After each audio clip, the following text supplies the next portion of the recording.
of August 10th, 2021. I'm Mark Kogler, the chair. And I'd like to welcome you, those that are in attendance in the council chambers this evening, as well as those who are tuning in remotely. If you are in that remote category, you can still certainly participate. There's a call-in number and information listed on our agenda. The number is 805-865-7276. With that, I would like to ask you to please stand and join us for the Pledge of Allegiance. I pledge allegiance to the flag of the United States of America, to the republic for which it stands, one nation, under God, indivisible, with liberty and justice for all. Thank you, and again, welcome. If staff would please call the roll. Commissioner Davis. Here. Commissioner Gibson. Commissioner Jorgensen. Here. Commissioner Christensen. Here. Commissioner Neal. Here. Commissioner Covarrubias. Here. Chairperson Kogler. Here. All present. Great, thank you. Staff introductions, please. Yeah, Warren Frace, Community Development Director. Online today will be David Athey, our City Engineer. Melissa Boyer, City Clerk. Darren Nash, City Planner. Isaac Rosen, City Attorney's Office. You introduced David, so we're good. Okay. General public comments regarding matters not on the agenda. If there are any items that anybody would like to bring to our attention that are not on this evening's agenda, I would invite you to go to the podium now and state your interest. Seeing none, I assume you're here for other things, so we'll move on. We should check for callers as well. Oh, thank you. Yes, and will somebody give me a high sign if we have? Yes, and Perfect. We do not have any for general. Thank you. All right, there we go. Thank you. Thanks for the reminder, one.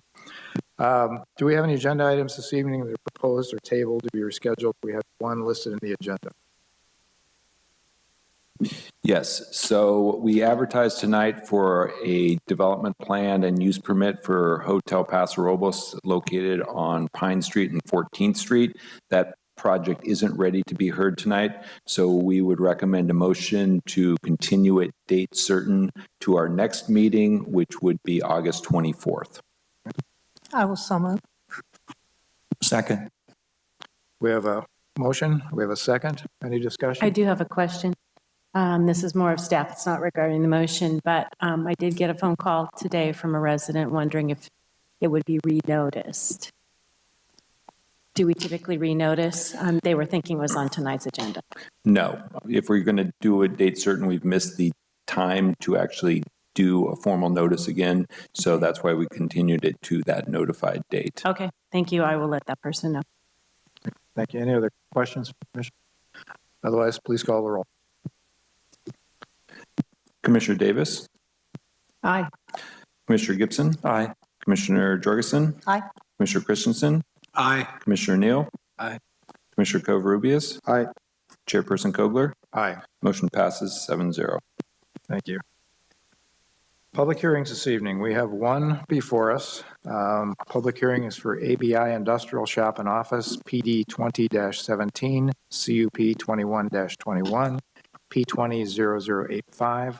It's located at 70 Nutwood Circle, APN 009-851-016. The applicant is Andy Brown. Do you have a staff report, please?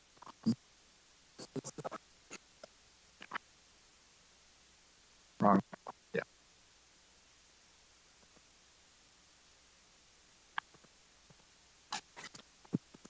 Give me 1 second.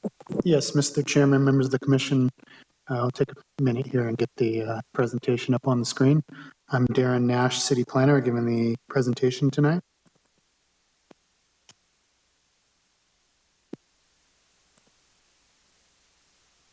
There we are. Well, good evening. This development plan is for Andy Brown Construction. This is a construction business, office, shop, and yard out on Nutwood Circle.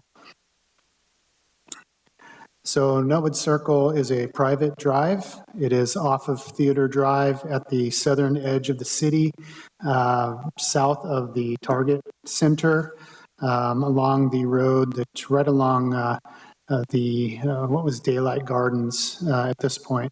So the building here is the Daylight Gardens.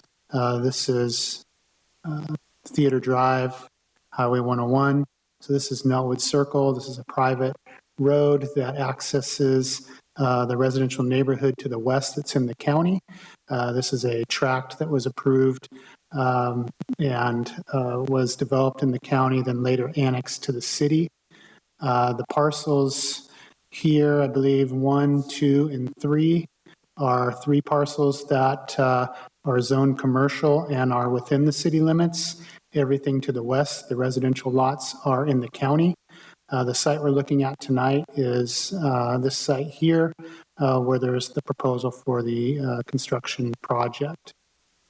And just for, just so everyone knows, the rest of these parcels here are in the city. We are anticipating development applications in soon for projects on this property as well as projects on this property. And then we do have an application in right now for these 3 parcels for an expansion of the Sky River RV sales project. So just so folks know in the audience and the Planning Commission knows that those projects will be coming to Planning Commission in the near future. So this gives us a little bit more context on the pink area is the city limits. The site we're looking at is this lot 2. Nutwood Circle comes up and then circles around, and these lots are the larger residential lots in the county. This is a site plan for the ABI project. So this is the boundaries of the parcel. There are oak trees, existing oak trees here in this kind of corner of the project, and then there's 2 larger oaks that are off-site, but their canopies encroach into the project. We worked with the project arborist and applicant early on to maneuver this building in an area where it could protect the trees. The project was designed, Mr. Brown has designed it to create these focal points for these oak trees and the entrance to the project. These oaks also help buffer this development from the existing properties to the west. This area on this corner stays natural. There's no grading proposed, and the oaks are protected. This is a floor plan showing that this development is predominantly a small office. Mr. Brown, during his presentation, I'm sure can kind of give us an idea of kind of the day-to-day operations, the hours of operation, the number of employees, those kind of particulars for the project. Then there's a maintenance shop where equipment and vehicles are maintained. This is a look of the kind of the architecture of the building. It'll be a metal building, has the gable roof, the office area, utilization of metal roofing with some core tin accent, as well as some masonry accents on the building. Here's some elevations of the project.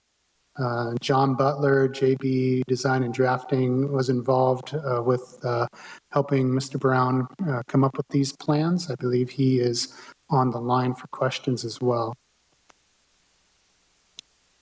This is the landscape plan. So again, focal points are the oaks, landscaping along the frontage here, driveway entrance into the project, and then there are some fencing and walls around the perimeters of the project. And this would give us a little more information on the fencing. So the green area is this masonry wall, which is proposed to be a split face wall with some columns, some brick columns. So that would go along. There would be a wrought iron type gate into the access, and then tie into the building. And then the accent, the the split face block accents would tie in with the accents of the building. The yellow shown here is a chain link and slat. So it starts at this corner and then goes back along these common property lines. So these common property lines would be adjacent to the proposed Sky River RV display areas. And we anticipate that they too would be utilizing some fencing internally there. So that concludes the discussion on this development plan. The project is zoned highway commercial. The zoning code allows contractor service type uses such as this proposal as a permitted use in the C2 zone. This is an overlay area where projects within this area are required to have a conditional use permit. The requirement for the conditional use permit is more of a protection of downtown uses. So the zoning code says projects in this C2 zoned area needs a conditional use permit to protect businesses from competing with downtown. Obviously, this type of project is not competing with downtown uses, but when this ordinance was passed, there were, before the Target Center, there were things like theaters and different projects that were uses that were proposed in this area that could conflict prior to the theater coming to the downtown. So that was kind of the history on why this area has that caveat on it. And then the other aspect of this project is there's a proposal for the use of septic. Get back to.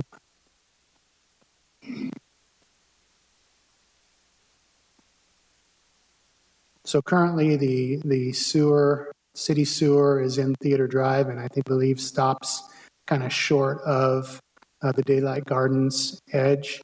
And there's city ordinances that if you're a certain distance away from city sewer, that you can request a review or request the city council approve a septic system. And then at some point when sewer comes available, there's a requirement to tie on. So that is spelled out in the resolution for this project. This project would need to go up to the city council for approval on that. I know there's also some questions that were regarding the road maintenance of Nutwood Circle. We have reviewed that a little bit and are able to answer questions on that. The city engineer, David Athey, is here as well to help answer that. But with that, I'd be happy to answer any questions. There we go. Thank you, Mr. Nash. Planning Commission questions of staff. Mr. Covarrubias, let's start on your end. Darren, I was just curious about the road maintenance part of this. So what is the current situation with that? Sure. This tract was approved with the county, and at the time, these lots were also created, I believe. So the lot 1 and 2, and then these lots here. So through our review, it's our understanding that there's a homeowners association that maintains the road. It's our understanding Mr. Brown has been working with the homeowners association on establishing what's necessary for maintenance, what's happened in the past, what's the current situation. There isn't a specific agreement that the city's involved with, or the city's not in the position to condition this project to maintain a private road. So it's something that the owners of the parcels that have access off of Nutwood Circle have the ability to be involved with that association and work with them on the future maintenance of the road.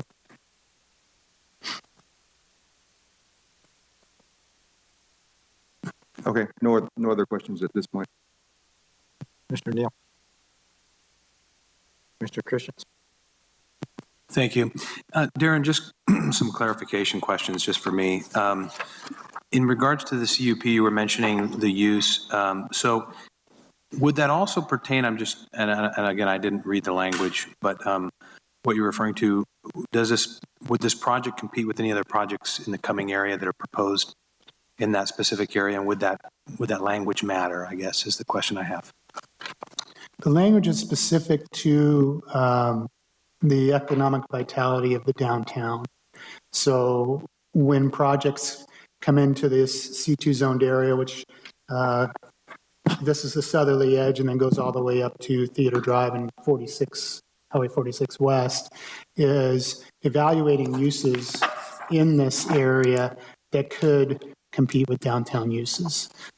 So this particular use, there's a resolution in the packet for the development plan and the use permit that has a finding that indicates that a contractor service type project would not have an impact to downtown type uses. So the Planning Commission's approval of that development planning use permit would make that finding.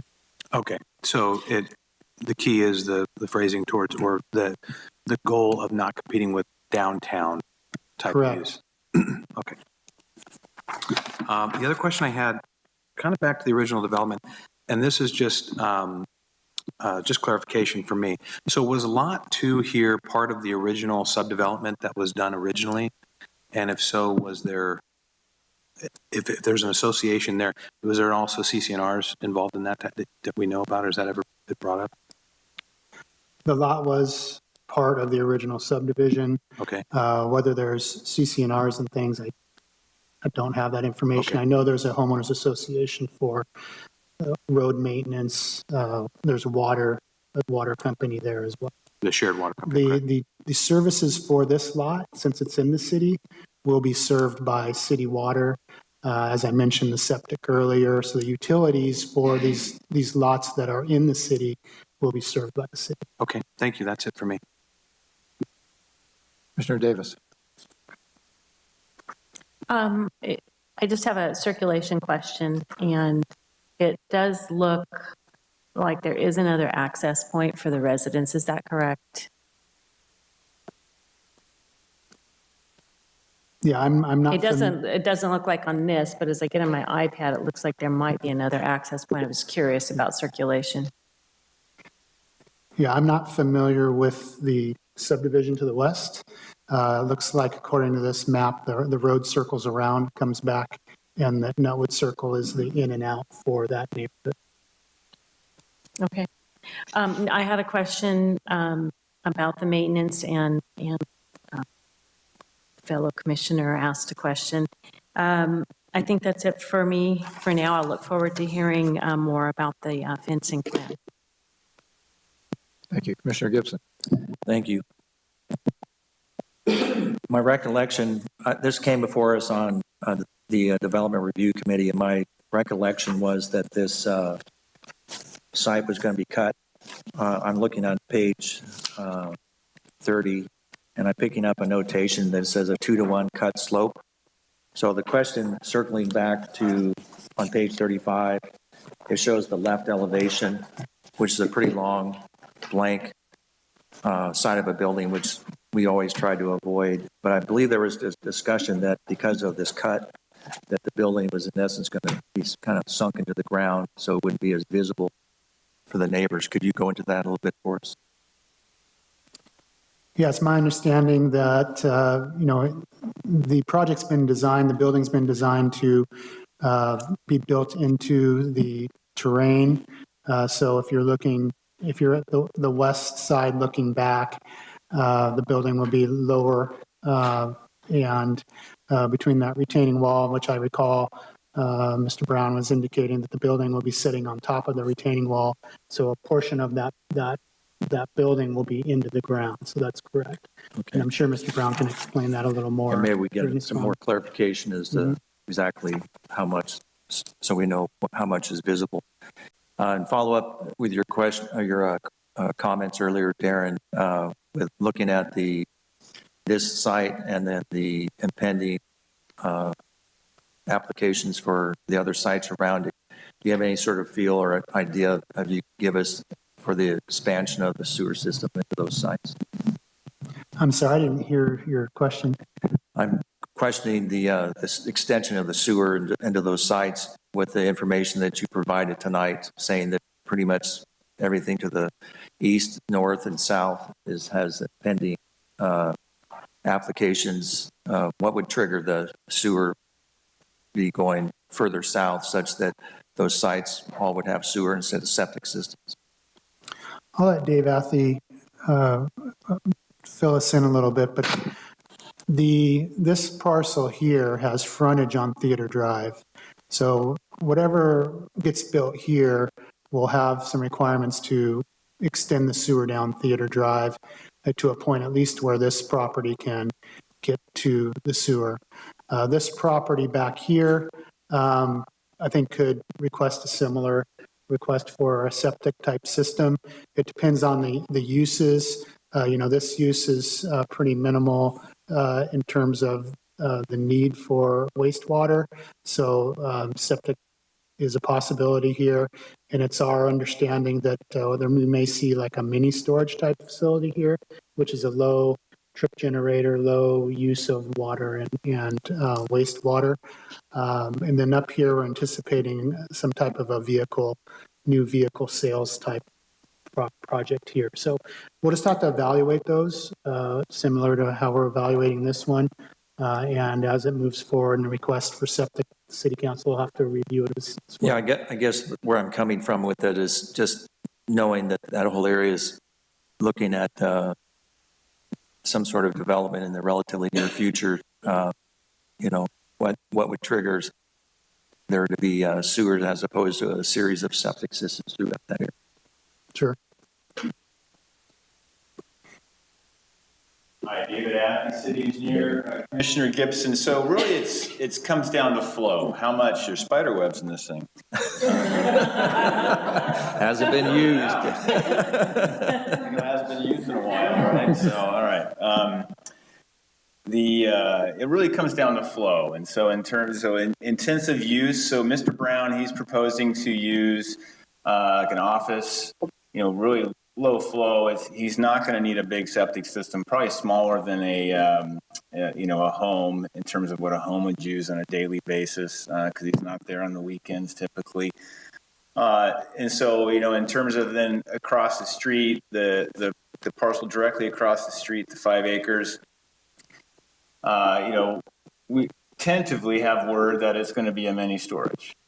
That doesn't mean it's going to be a mini storage, but if it comes in here and the flow rate surpasses what the land can handle for septic disposal, then that would be the point we start discussing a sewer extension. And the way that the conditions are set up for Mr. Brown's side is that if that happens, he has 30 days to connect. And we also have it conditioned that they would participate in any kind of reimbursement district if it was done, like if it was extended by somebody else, or a city reimbursement district if we established one, or some other mechanism. So that's covered in the conditions. Thank you. Thank you. That's all my questions. Thank you. Commissioner Jorgens. Darren, my questions focus on the building height and the elevations. I don't see dimensions on the building elevation drawings for the height, well, for anything, but for the height. So let me just ask all my questions because they're all kind of related.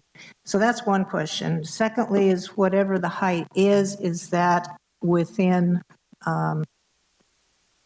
the allowable dimension, height dimension for where this building is being, for the zoning for this building? I realize it's a conditional use permit, but in the basic zoning. And then my eyes aren't good enough to really clearly understand on the grading plan or the site plan what the elevation of the floor elevation and the roof elevation are in relation to the street to the, I guess it would be northwest or to the west, I guess. a site section would have really helped, because after looking at the site, I see that there's a significant and immediate drop-off from the street to the west, but I don't have a real understanding of how this nestles into that.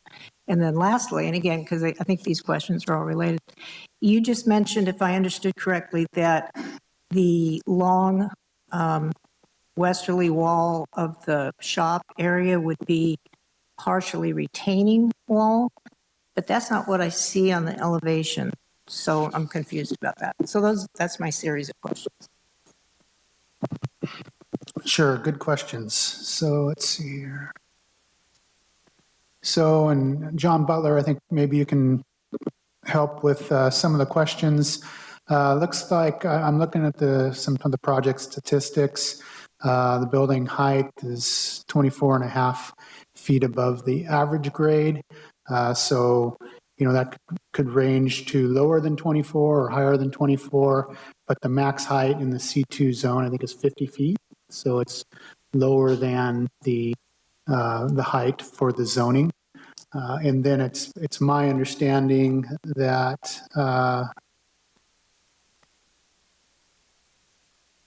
that there's a retaining wall along this back edge of the building.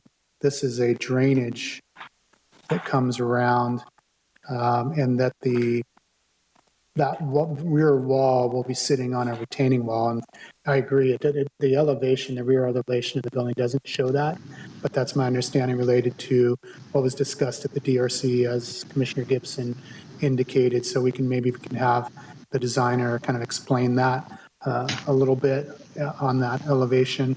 And then your third question, you had height, elevation. In relation to the street above. Right, so how does the height of the finished floor and the top of the roof relate to the street? Right, so the Nutwood Circle up here is higher than, and the terrain starts to slope down as you get the Theater Drive. So, and the building sitting in this area and then graded into the hill, this is natural. So this slope, as it slopes up, will remain natural and then get up to the road.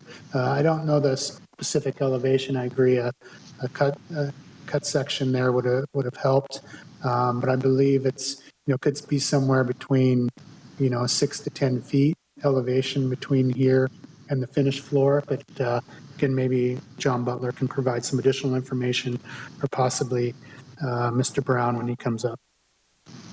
Thank you. Hi, everybody. Can everybody hear me? This is John Butler. Yes. So in regards to the elevation issues, we did send in a site section early on. I don't know if doing a screen share will help you guys. I do have that. I can show that to you guys. It is a 3-foot retaining wall towards the back, and the slope still kind of slopes up and beyond the building. Like I said, we did do a site section early on in the proposal. I don't know how that never got submitted in, but facing from the north side, or facing north from Nutwood Circle, we did one, and it kind of depicts on how the building will be shaded from the trees and from the hillside, how the houses are going to look kind of almost directly over this thing. John, you can share your screen now. Okay, open, share. Let me go to this. Can everybody see that?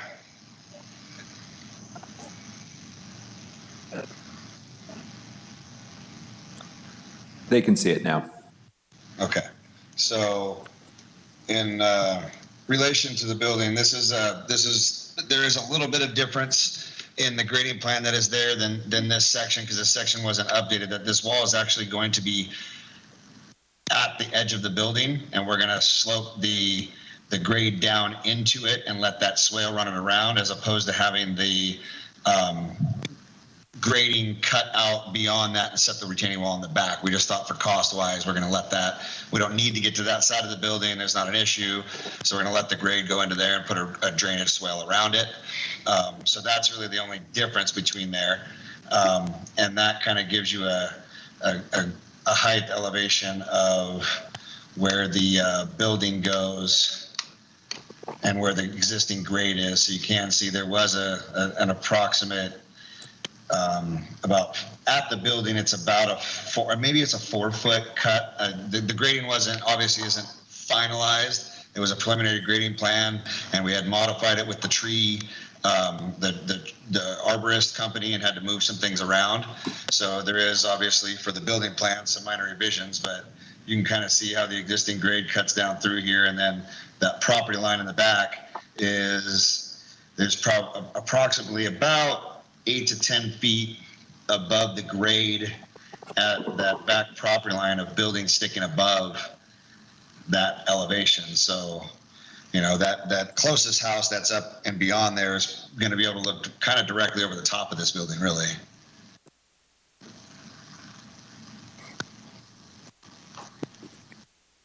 So just to clarify, one of the questions asked by one of the commissioners was just to what you're getting to. And did I understand you to say that from the property line edge, what we'll call kind of the west or the back as you refer to it, to the peak of the roof is about 8 to 10 feet? Yeah, it's about an 8 to 10 foot height difference there. Okay. And the building itself is 24 foot 5 or 6 inches tall. Okay, thank you. Any other planning commissioner questions with Mr. Brown on the line? You will hold on during the hearing, please, for other comments. I had just a couple of questions. Let me just clarify, Mr. Nash, this is a permitted use, and the sole reason for the CUP is the downtown competitive aspect. There's nothing else to do with the site plan or anything else. Is that correct? Right. The requirement for the conditional use permit is specific to the ordinance that has to do with reviewing uses in relation to downtown. Okay, thank you. And I was just curious, during the DRC review, did the color of the building come up at all? If you look at the other commercial buildings in this area, they tend to blend in a bit. They're gray largely in color, or beige perhaps. This red is different than that. And was that a discussion at all at the DRC?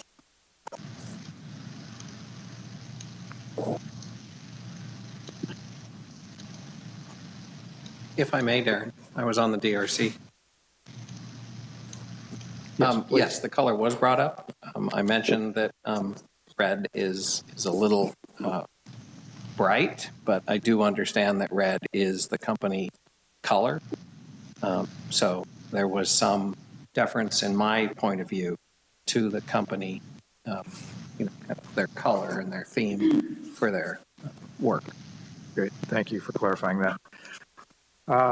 Any other questions of the commission for staff or the developer's representative? Yes, I Mr. do have Jorgensen. one other question. Are we approving this signage tonight? I'm sorry, I didn't hear. Are we approving the signage tonight as well? Are we being asked to review the signage, or will that come separately back to DRC? The condition is that signage come back. I don't think we have enough information on the specific signs for approval tonight. Okay.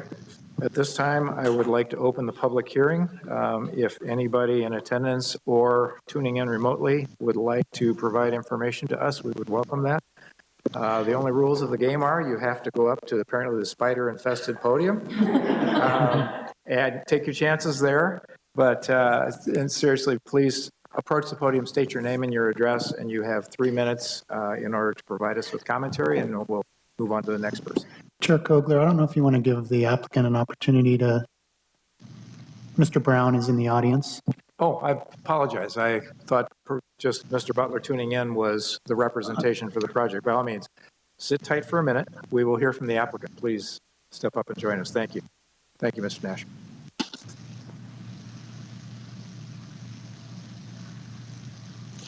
Good evening. My name is Andy Brown. I'm the owner of ABI General Engineering.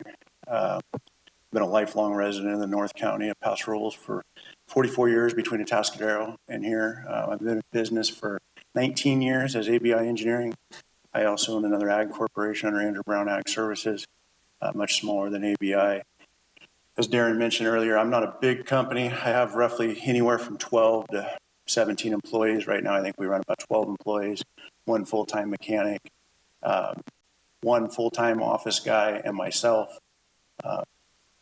This has been 19 years in the making for me. I've been renting out by the airport and stuff for quite a while. And this is kind of a homecoming to bring this full circle for us in here. To answer some questions and concerns about the elevations, this building will have a zero retaining wall that it will be built on top of.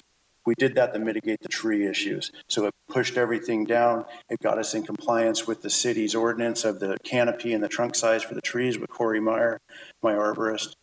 And, this really, we faced it towards the road to mitigate any noise. We've cut off the back end of this project to keep that natural. I know in the review, my last review, there was fencing concerns. So we took the fence and dove it into each corner of the building. So there was no obstruction of the back corner tree and the connecting road to Nutwood. I'm an open book guy. I want everybody happy. I want the neighbors to be happy. I don't want people throwing rocks at me as we drive by. I'm a figure in the community. I'm just not somebody that's here to, make a stand and build a project and turn around and sell it. This will more than likely stay, unless something happens to me, this is more than likely I'll be there a long, long time. There are other projects in the works. We've been working hard with Mr. Athy behind us to work on the water main and stuff like that. I know the road impacts are a real concern of these people out here. I've had numerous discussions. If there's any more questions I can answer for you, I'm here to help. So if there's some confusion, I know the colors come up a couple times. That is my company color. All my trucks are red. It kind of depicts a little more fire red than what it is. It'll be toned down a little bit. We try breaking some of that up with the core tin around the other side and then the facade. The architectural pleasing wall that'll come down the side of Nutwood. I kind of wanted to create a buffer so it didn't look like you're driving by the C trains like you see at Daylight Home and Gardens and all that stuff. Kind of bring that full circle, bring it a little more upscale. It's got a good landscaping plan, very drought resistance.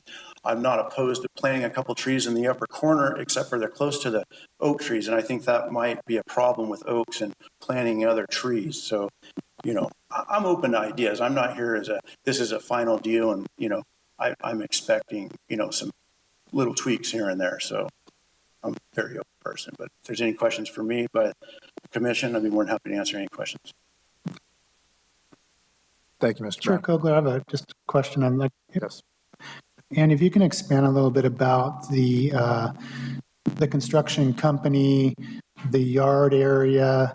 It's my understanding that most of the time the equipment's out on jobs. This isn't really a storage yard per se, but it's an area where equipment will be there in between jobs. Can you kind of expand on kind of the yard area and how much it's used and kind of the typical equipment in and out of this facility?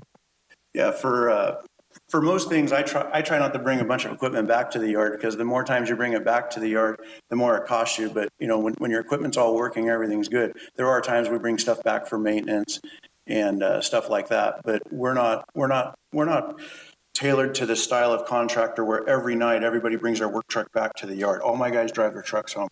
I do own a couple semis. They do get parked in the yard every night. But as far as bulk of my equipment, most of it won't be there at any given time, all there. Like you say, it's here and there. We're not a granite construction where everybody comes to meet every day there. Everybody meets normally on the job. My guys come Fridays for their paychecks. Like I said, I have one other full-time employee in the office right now, and he's there every day. I'm there every day. My mechanic would be there every day. So as far as the traffic index and stuff like that, it's pretty low in my opinion. I mean, we haven't done a traffic report, but I don't think we need one. But I've tried hard to lower the building, site shed, aesthetically pleasing. Thank you. Mr. Brown, if I could ask you one more question, then Commissioner Christensen.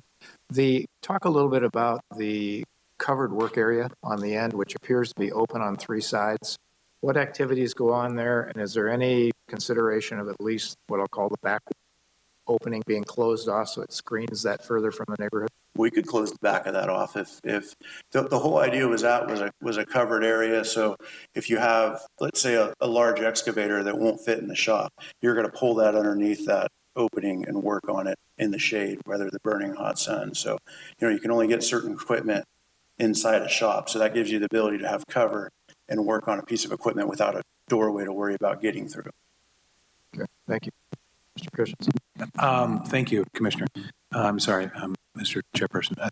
The question I have is just in regards to business time, like what's your average business, like were you 9 to 5, or what is your average time that you have a shop open? I'm at the office from usually 7 to 5, Monday through Friday, occasionally on the weekends. My mechanic usually shows up at the shop where we're at now at 6:45. He starts work at 7. He normally goes home at 3:30. I can't say that there would never be somebody there earlier, a little bit later, but typically we're Monday through Friday. We very rarely work weekends. And, hours typically mostly 7 to 5. So as a follow-up question, I guess, to Darren, and I apologize, is there a time of business, start and stop, that for noise and things like that you could elaborate for me on? Yeah, typically our noise ordinance and the zoning code noise element typically talks about 7 a.m. to 7 p.m. Then after 7 p.m. would be kind of evening hours where noise levels would need to be reduced. So having an operation from 7 to 5 would seem to meet that criteria.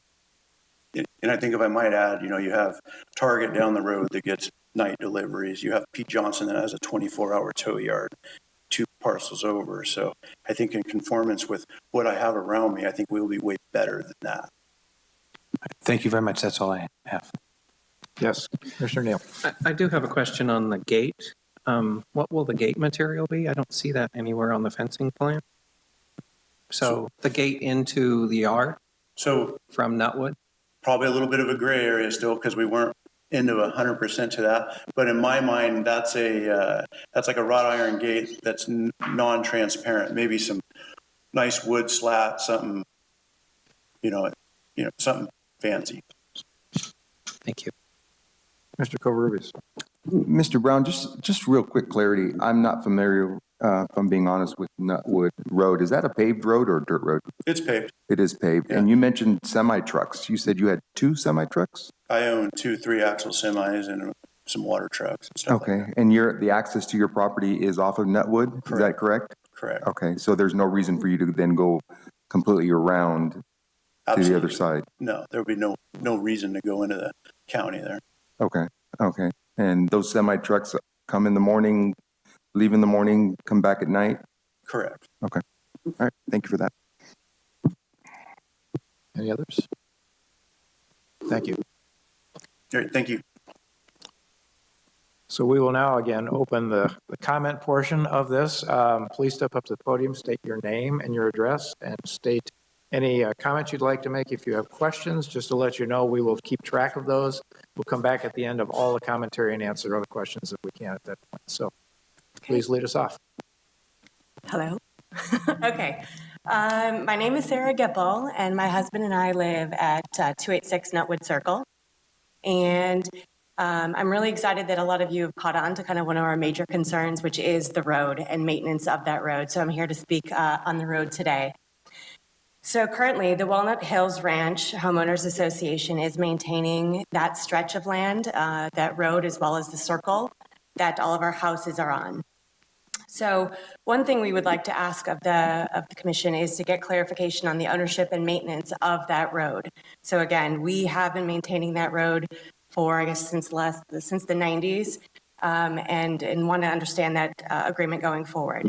So with the project plans as is, that straightaway portion of that private road will be used with heavy machinery and access with all the trucks and machines for the construction of the new building.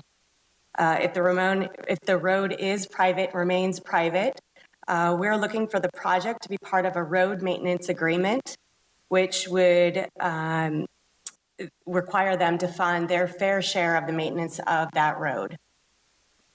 Other concerns that we have regarding the road is just cleanup.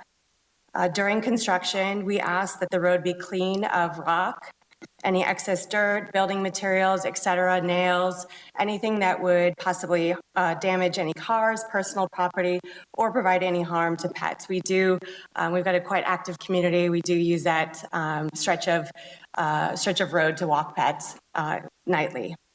Open access, that's another concern of ours. That is our only access to our neighborhood into the circle, so that's both the entrance and the exit.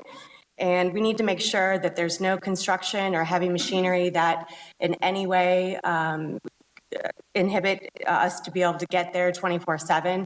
So any kind of parking or any kind of turnarounds, we want to make sure that is completely open for us to have access to. And then again, just stating that Nutwood Circle is a residential area and it is a private road and not authorized for public use. We already have some issues with trucks coming in and turning around for some of the businesses that are down there, whether it's test drives for some of the dealerships or just people who are lost turning around. We want to make sure that it's known that this is a private road. And we'd like respectfully ask that all vehicles remain clear of Nutwood Circle. Thank you. Ma'am, can you state your name one more time? I didn't Sure, quite get it's it. Sarah, S-A-R-H, Gipple. Thank you. Yeah. Great. Thank you very much.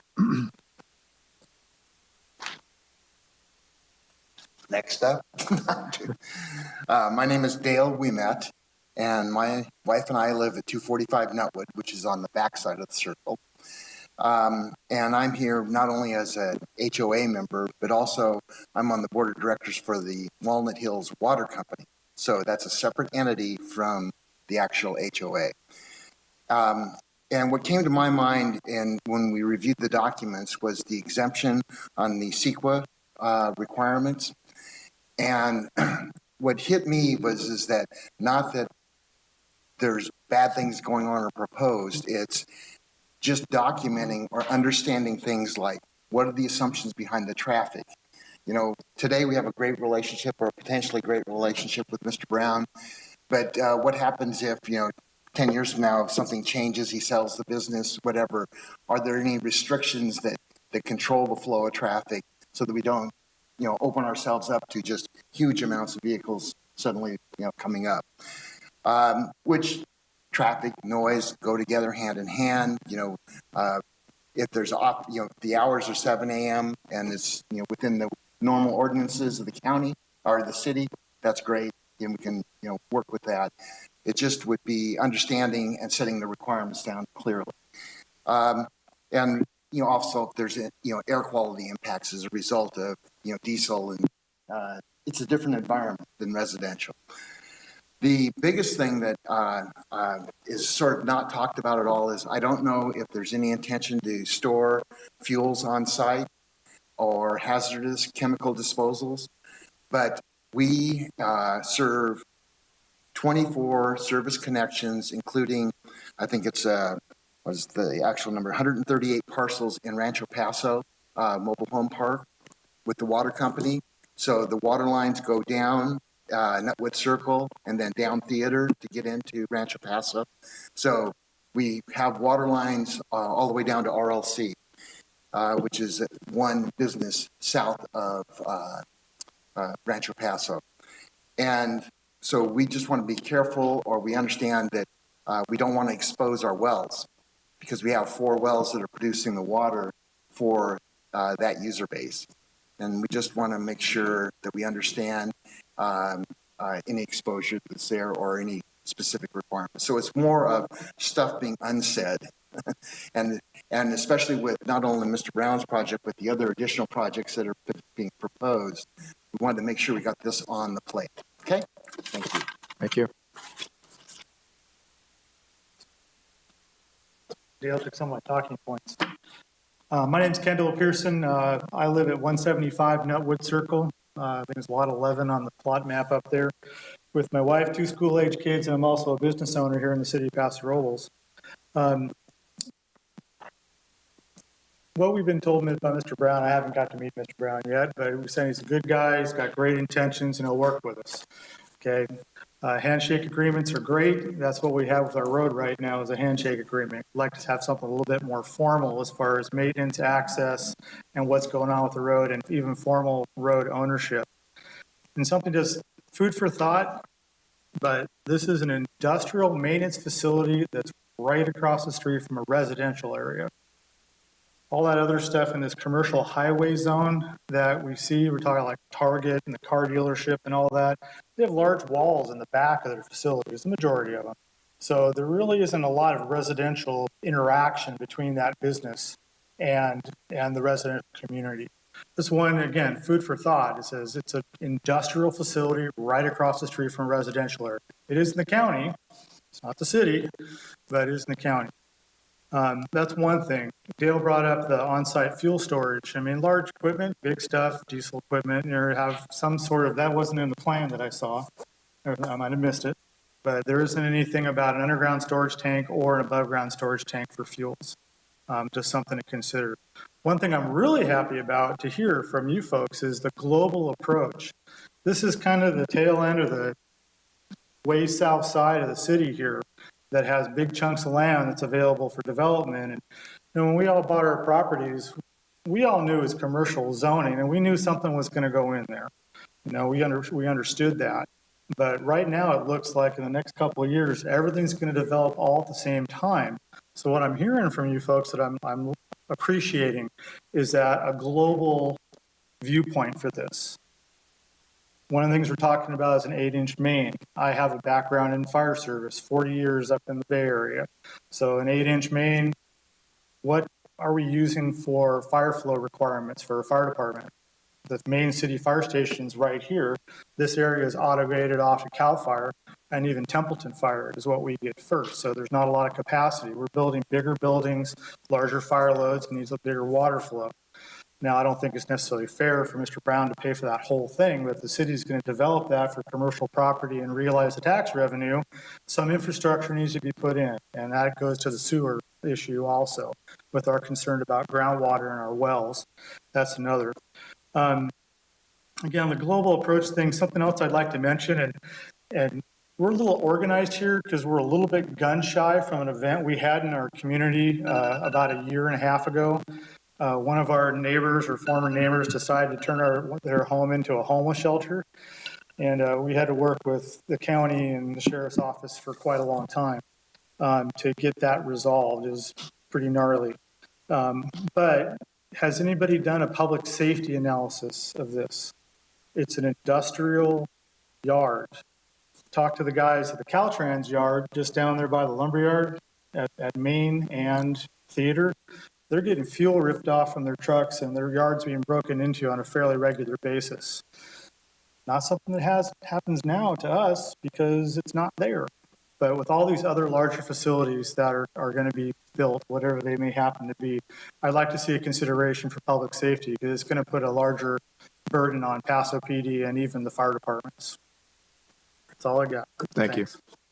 you. Other comments? Please step up. Hi, my name is George Nichols, and I live at 90 Nutwood Circle in the Walnut Hills development, directly west of the ABI property. You might say I have the very best view of the property and the building. We have a unique situation here in the residential zone of a county butts up right next to a commercial or industrial zone of the city. So I'm going to begin with 3 areas of concern: aesthetics, noise, lighting, that might be mitigated with a common solution, I think. Attachment 2, number 9 on page 14 of the building plan refers to the project, in this case the building, to blending in to the character of the site and the surrounding area.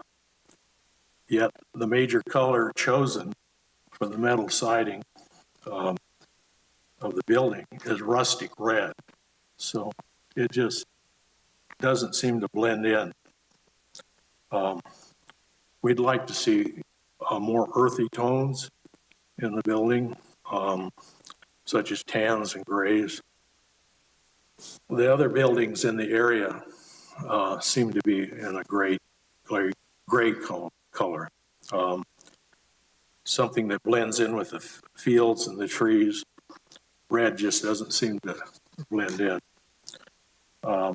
Your ordinance on noise sets the noise standard for industrial and commercial property at 80 decibels as the high and 50 decibels as a low ending, depending on the time of the day.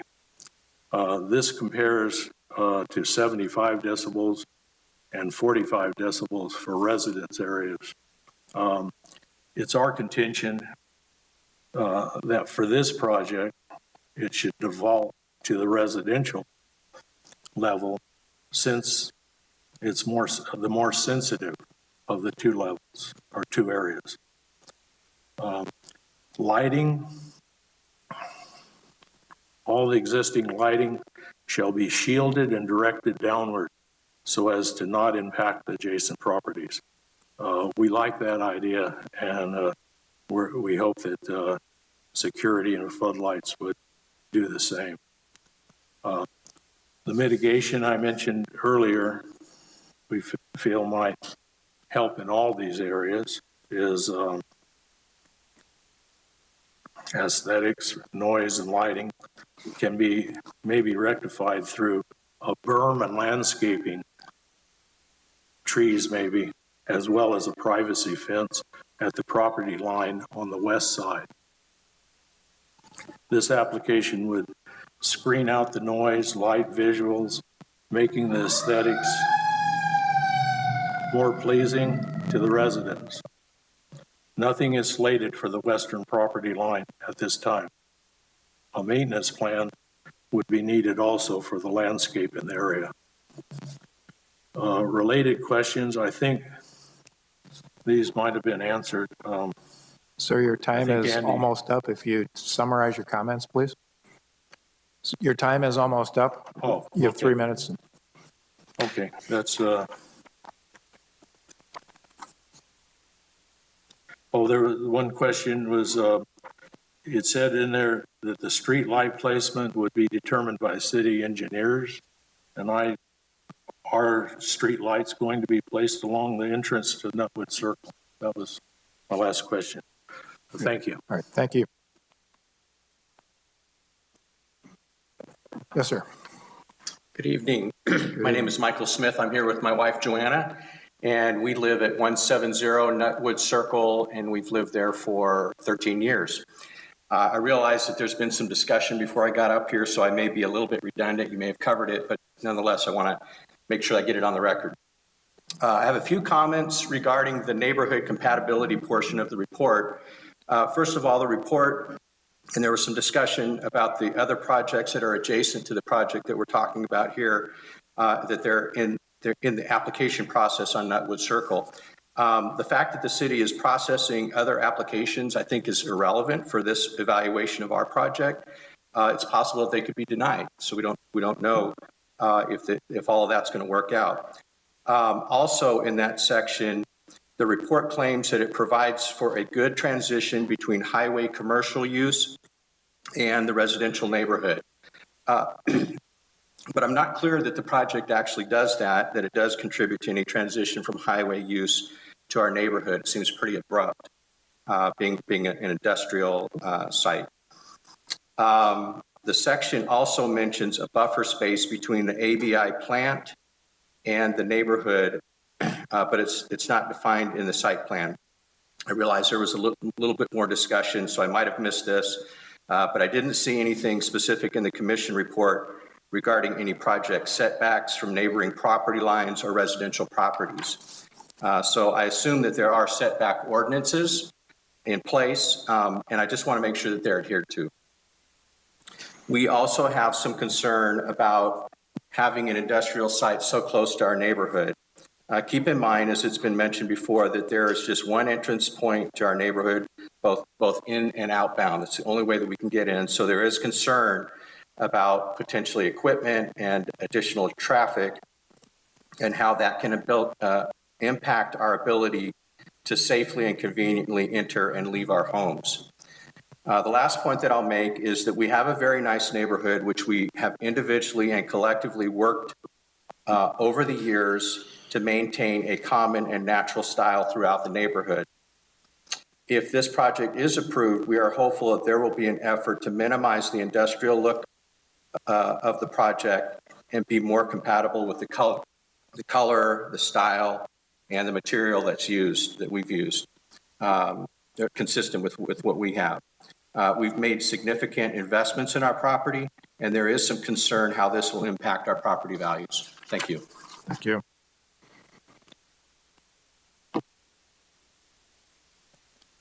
Hi, my name is Stacy German. I live at 95 Nutwood Circle. We are diagonal to this plan. Thank you for the opportunity to address you tonight. Some of my things might be a little redundant too, and I'm sorry. Our community consists of 18 homes with a single ingress and egress. It is important that the road is never blocked or access to the residents impeded in any way, especially for fire or other emergency vehicles. On several occasions, one of the existing commercial businesses has blocked our access in and out of our neighborhood, so we want to make sure that this doesn't happen with more businesses coming in. We are concerned that this new business will bring additional non-resident, non-essential traffic in a neighborhood where there are small children and disabled people. I have a child with autism, and he has no safety awareness. And his safety with the increased traffic is a concern since I live in close proximity to the proposed site. There should be no access through the neighborhood for commercial vehicles that do not have an express purpose or designation within the neighborhood. We currently experience unwanted commercial truck traffic from existing commercial businesses using our neighborhood to turn around, contributing to the wear on a road that we as homeowners maintain. They use our driveways to turn around. They have run over my landscaping, and they illegally park overnight. This project has a potential to increase this situation. There's the potential for employees, vendors, and the public to be loitering and parking in the residential neighborhood. All activity, personnel, et cetera, of any commercial entity should be provided ample parking and be required to use it, and should be informed that there is no entry to the residential neighborhood allowed. And we feel like increased foot and vehicle traffic through the neighborhood has the potential to bring crime along with it. In summary, the safety of our and security of our neighborhood is extremely important to us, and we feel that accommodations and considerations need to be established and enforced in order to keep our community safe. Thank you. Thank you. Anyone else like to address the commission?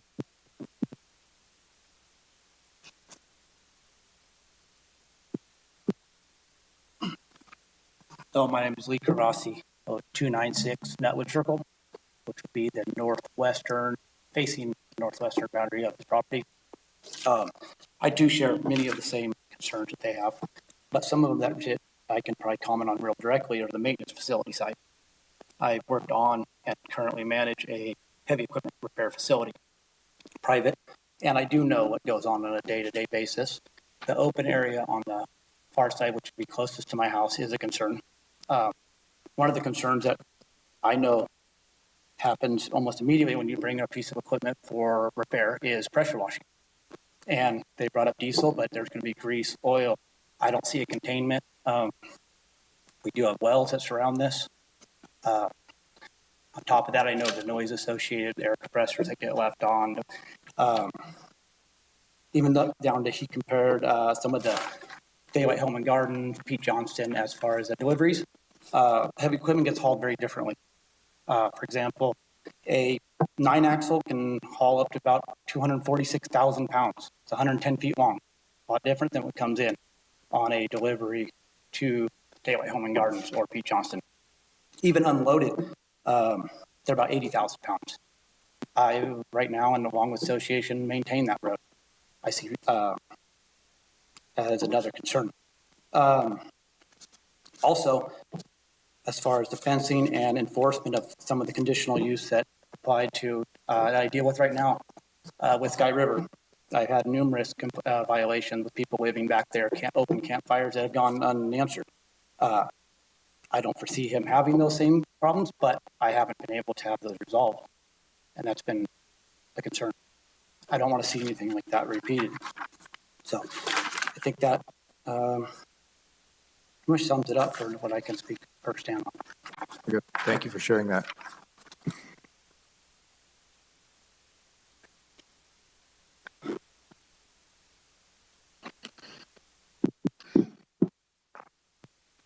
Hello, my name is Lisa Guerrero. I live at 275 Nutwood Circle. I'm really liking what I see in terms of the efforts that Mr. Brown has made to make this site fit in. It's looking good. My concern is the road. I've been there for 16 years. The HOA pays annual dues every year to maintain that straightaway section as well as our circle. And now I don't understand why the city of Paso Robles annexed this land and does not own the road, and who will maintain the road, and future, the other lots on the other side of that Nutwood straightaway is what we call it, how those commercial owners will be impacted to use that road. Will they be allowed to have heavy vehicles on a road that wasn't really designed for heavy vehicles? And will they be required to be participants in a plan to maintain that road? Or is the city responsible for that road? So that's my question. Thank you. Great. Thank you. Any others? We do have two callers. Okay. First is Rusty Paul. The name again was Rusty? Rusty Paul. Paul. Yeah. Yes, my name is Rusty Pauls. Can you hear me okay? Yes, we can. Okay. First, I'd like to thank all my wonderful neighbors for coming in today. I'm stuck working down in San Diego, so I couldn't make it. I live at 161 Nutwood Circle. I've lived there since that development was originally built in 2004. My property is directly backs the property directly across the street there, Lot 8. All of my neighbors have pretty much answered all of my questions that I have except for two. My first question is, well, let's start off with this. Everybody that lives in Paso Robles and goes to the Target Plaza, when you go back into Paso Robles, there's two ways to go, Highway 46 and Main Street Templeton.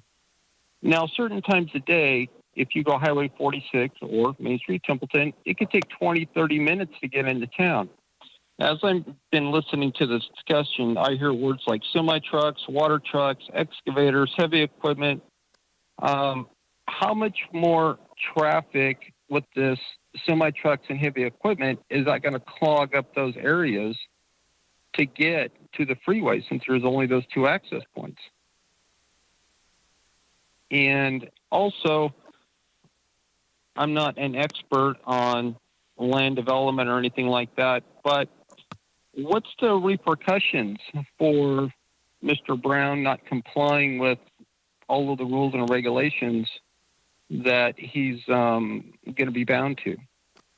Let's say he decides not to put the retaining wall in for another year and a half. So, I mean, those sort of things. I mean, is he just going to get his $150 fine and then move on? So, I mean, could there be a traffic study done at both of those areas, see what the impact's going to be with the semi-trucks, water trucks, heavy equipment, and all of that stuff, how that's going to impact that? That's all I got. Great. Thank you. We have a second caller as well. Yes, the next caller is Murray Powell. Murray Powell, would you please address us? Hello? Yes, we can hear you. Yeah, hi, Murray Powell. I'm a Templeton resident. I'm also vice chair of the Templeton Area Advisory Group.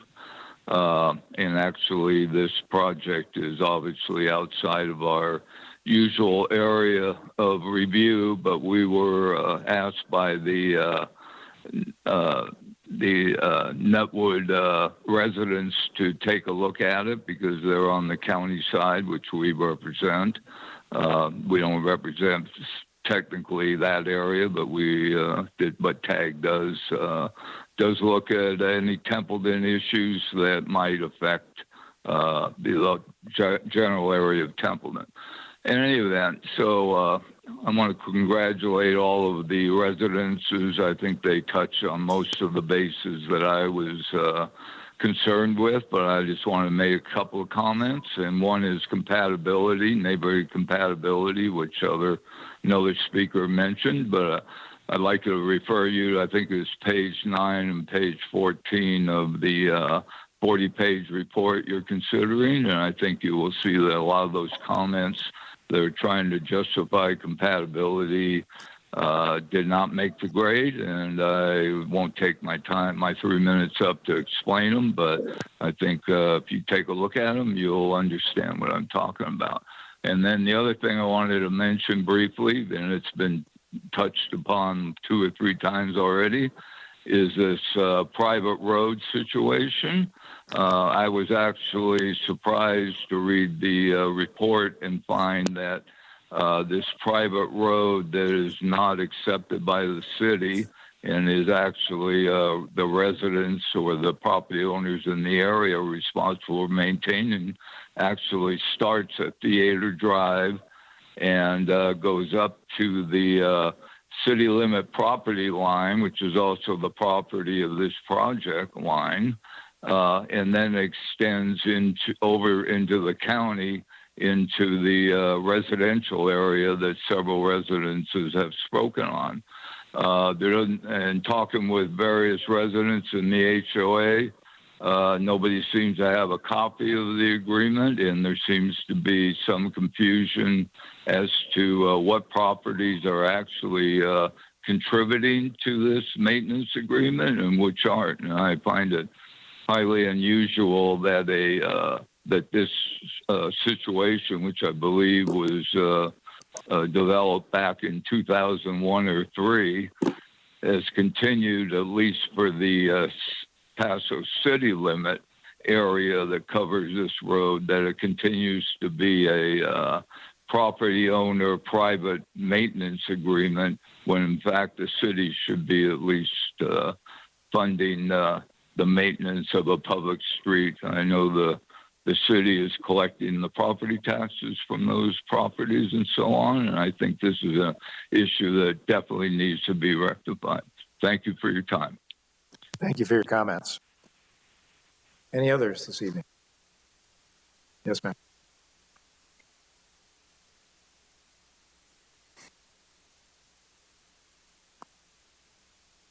Hi, my name is Lori Carlisle, and my husband and I live at 261 Nutwood Circle. We have been there for over 16 years. The issue that I have is this is the approach to our neighborhood and our homes. This is not inexpensive homes. These are high-end custom homes. And this changes the entire approach to our neighborhood. My feeling is that if the city of Paso Robles can make decisions on what can be built on this portion of the road, then you need to accept responsibility and ownership of the road. At the time that we bought our home, in our escrow papers, it said that the entire thing would be turned over to the city of Paso Robles. However, when that took place, the city said, no, we don't want it. So I have difficulty with you making decisions as to what kinds of businesses can go on this road when you won't accept the ownership of the road. Thank you. Thank you. Any other comments? If not, we will close the public hearing and try to get you some answers. A lot of comments raised tonight, a lot of them relative to what's a rather unique situation with the ownership, private road, different jurisdictions, those kinds of things. Staff, do you want to walk through some of the questions that were posed?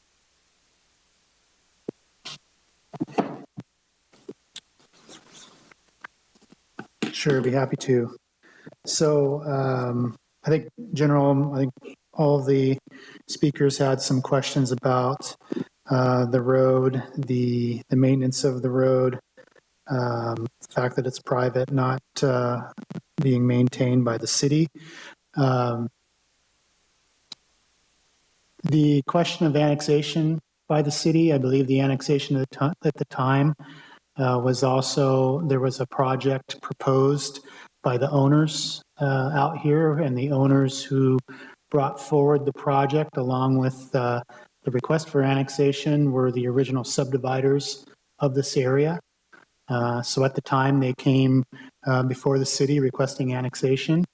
The annexation was approved at the time, but at the time, through the annexation process, the city did not accept the road. And I think that's,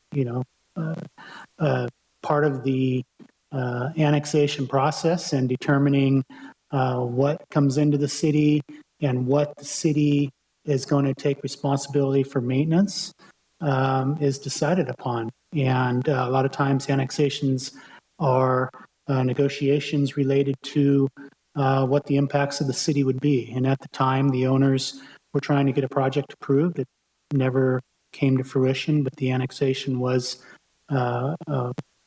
did go through the process, did go through the county and the local agency formation commission, but the city wasn't in the position and didn't take over the road. And that's what a decision was made back then. The request tonight is for a development project on this property. The Planning Commission doesn't have the ability or is in the position to decide whether a road is going to be accepted for maintenance or not. And I'll let the city engineer kind of talk more about the specifics of the roads and accepting for maintenance and things. But just generally the city didn't accept it back then, and it's not part of the a public road, and it just isn't something the city is maintaining. The properties are in city limits, they're zoned, and we're going through the process to develop these properties. They've been zoned commercial. We're not asking for any changes. The applicant's not asking for a use that is not permitted in the area. So I think more specifically, we can talk about some of the other questions here about the neighborhood compatibility and site design and how this project would transition to the neighborhood. And so as I move farther down and we get into questions about parking on the road, I don't think there's any ability to park on the road. It's a private road. The project is providing on-site parking for the needs of this property. So parking spaces are provided. So that had to do with parking and blocking the road. During construction activities, there is room on site for vehicles to get onto the property. So, I'm sure there will be some construction activities that will need to do work within the Nutwood Circle for utility lines, water lines. There's easements, so there will need to be correspondence between construction and the residents and access to provide for the residents while construction is taking place. But these properties are vacant. There's going to be construction. There's going to be the need for doing work in the road, and all that's going to need to be worked out with the permits through the building department, through engineering, to make sure that access is maintained, and then proper cleaning, proper dust control, all those things associated with the construction project are maintained.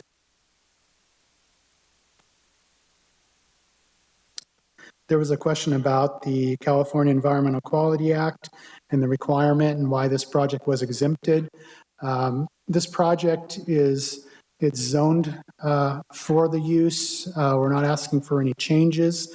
It meets the criteria for an infill type project as far as it's less than 5 acres. The use as far as a construction office is a low impact use in terms of trip generations. If there was a hotel proposed, then we'd start looking at the number of uses or of higher intensity uses and whether that would be subject to needing to go through a CEQA process or not.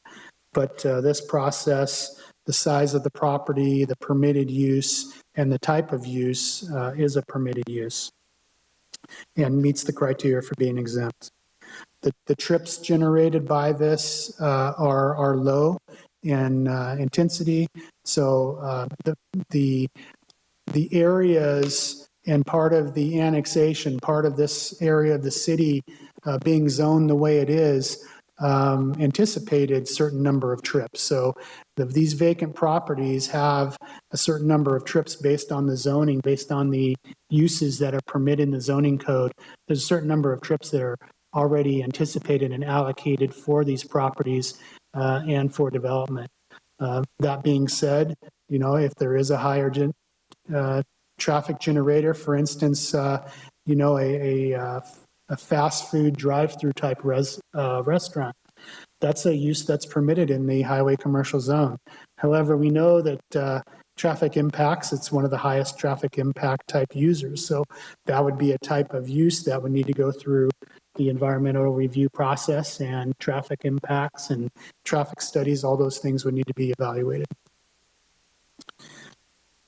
This project, this development plan is, if it's approved, this would go on to the city council for the septic, the development plan, the exhibits. This is getting approved for this project.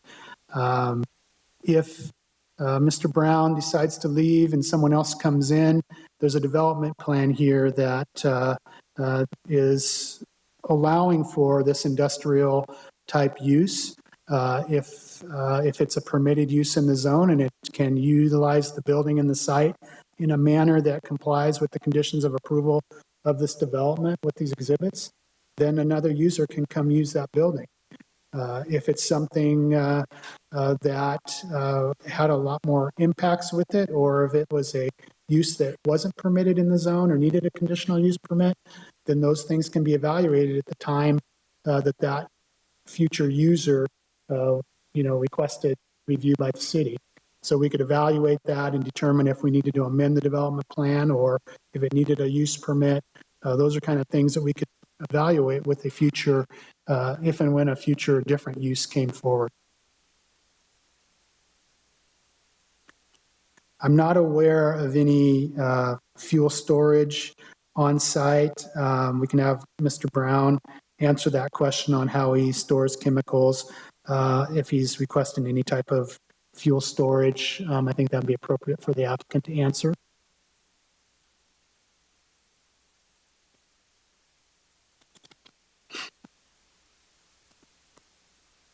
The question of water and fire flow that came up.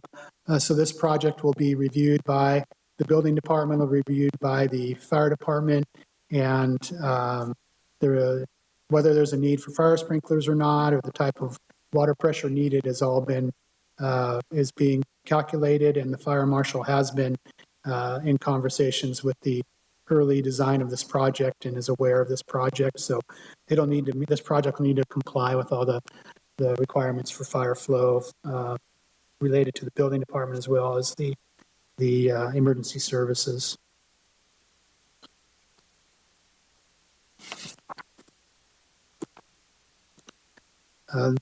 Next kind of concerns that were brought up are related to the aesthetics, the noise, the lighting. In the staff report, I did kind of indicate in the staff report that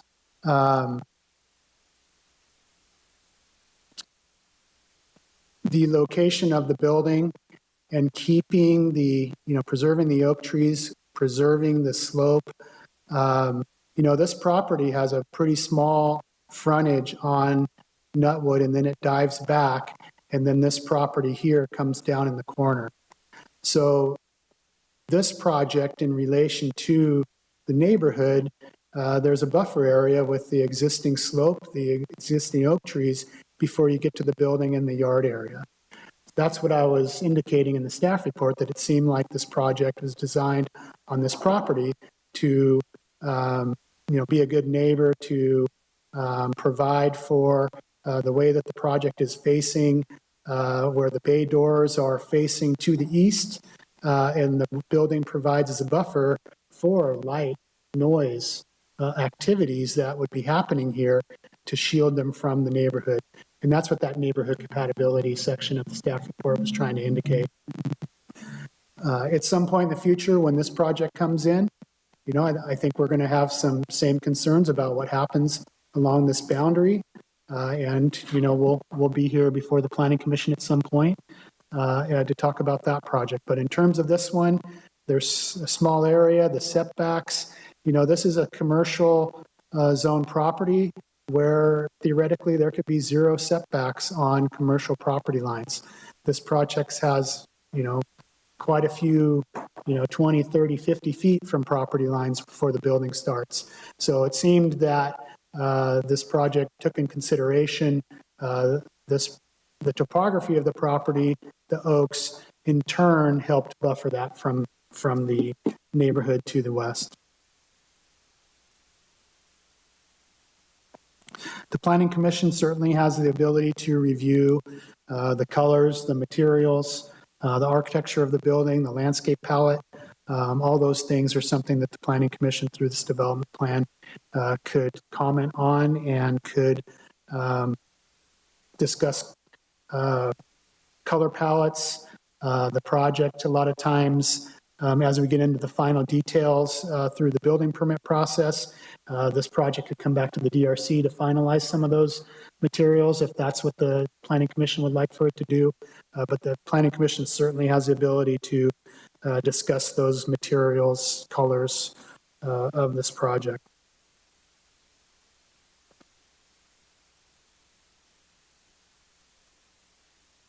There was a question about streetlights. I'll let City Engineer Dave Athey discuss if there's any streetlight requirements for this.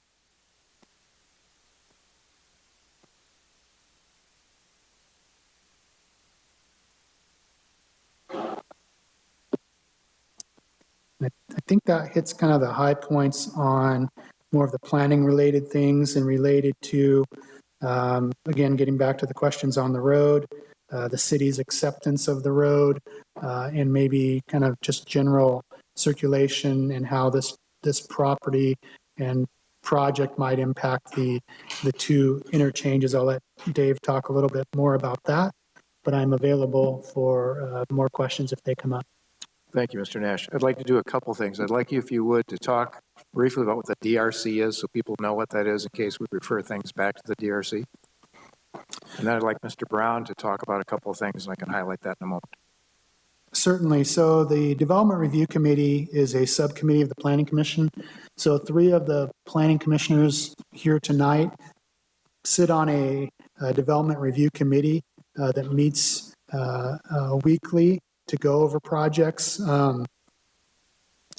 There's many projects that go to the Development Review Committee that don't come up to the Planning Commission, so the Development Review Committee can review and approve projects. But generally, any project that comes up to the Planning Commission, the Development Review Committee reviews that ahead of time to get familiar with the project. And then the project comes up to the Planning Commission. There is the ability for projects to go back to the DRC. For instance, Signage was mentioned earlier. So once we get into project signage, signs are something that the DRC routinely reviews and approves and comments on. But it is possible that the Planning Commission could ask for other details of this project to be reviewed by the DRC in the future. Great, thank you. Mr. Brown, if you'd be kind enough to step back to the podium and just talk a little bit more about the issue that came up with fuel. And I think it was talked about power washing. If you had hydraulic fluid or something you're washing in the open bay, what happens to those materials? Right. So for say right now, we haven't designed a wash rack or anything. That could come in the future. It's not on the books right now. Originally, this was designed just to get to this point. You know, it's really close to what the site plan won't change. But I guess what I'm saying is when I first started this for the review, I wasn't under the estimation that everything was going to be perfect and ready to turn over for the building permitting stage. So at some point, probably will address some washing and let me back up a minute. So like where I'm at right now, I have a county and state permit through for storing used oil on site and stuff like that. No different than Sky River and Kia and Pete Johnson as my neighbors. So you're bound to the state level for that. And right now we comply for all that. I don't have any large storage. I have maybe 55 gallons of hydraulic fluid. My mechanic's truck that's mobile is set up with oil in the back of it and everything that complies with DOT and is inspected once a year and everything else. But as far as like large amounts of diesel, I don't have any large amount of diesel storage where I'm at now. You know, everybody's got a 105-gallon tank in the back of their truck, but other than that, that's the largest amount of diesel fuel that I have stored on site now. I don't foresee that changing anytime future. I know the comment was brought up with like a 9-axle, a couple 100,000 pounds, and I was impressed because it does weigh 80,000 pounds empty. I don't own a 9-axle. I don't own any truck I don't own a 9-axle trailer nor a tractor that has to go on a 9-axle. I know everybody's concern to my right is the road maintenance agreement.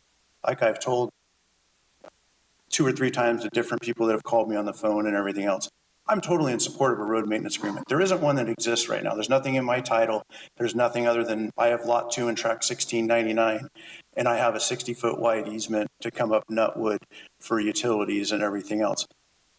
My thing about a road maintenance agreement, I'm in favor of it because I think it clears the air 100%. It's something we're going to have to work out at a later time. And the only reason is because lot 1 and 3 are going to change hands here in the next 2 weeks. So that's kind of problematic until we get everybody in concert to we're all on the same page. But rest assured that we will work on that. I want to work on it because I would rather know what everybody needs to pay and everything else than everybody guess and say, oh, well, this guy came in and ruined our road. So that's, you know, that is not my intention at all. But if I kind of talked in circles, I apologize. If anybody has another question or if I didn't answer it, let me know. I think we can pull an answer out of that. Thank you. Okay. I appreciate it. Thank you. Mr. Athey, would you like to come forward and help school us a bit on private roads? And I guess I'm particularly interested, the annexation agreement took place at a point in time some couple decades ago. As compared to today, is there still an ability for the city to take ownership of the street ultimately, and what would that take? That's a good question. So this track 1699 was created in 3 phases with the County of San Luis Obispo. The first phase created Nutwood Circle and about half of Nutwood Circle from theater into the back, what's now county. Subsequent maps created the rest of the road. Each time it was dedicated to the public as a public road. Each time the county considered the map, they rejected the road without prejudice. That's a fancy way of saying you could accept it later if they want. So in terms of where it is right now, I don't really know.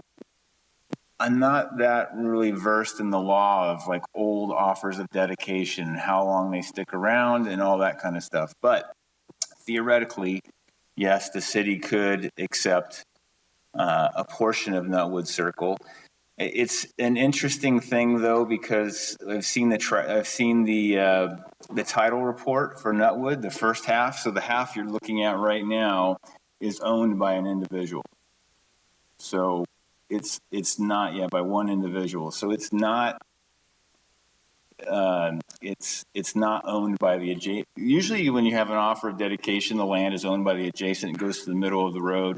All that underlying land is basically theirs, but there's an offer on it. The city doesn't get it in fee, meaning we own it. So this piece of Nutwood actually has an owner, Mr. Durand, as far as I can tell from the preliminary title report. So I don't know how that factors in terms of accepting it and using the easement. We'd have to go through our attorneys and find out that what would it mean going that approach. Right now we're not proposing that avenue because the road's being maintained and because there's adequate access to the parcels. There's adequate access to the parcels in the back.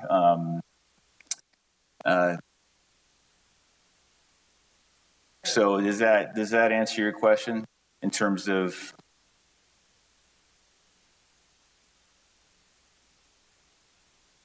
Okay, well, I had some other ones if you wanted me to go through them. Yeah, proceed.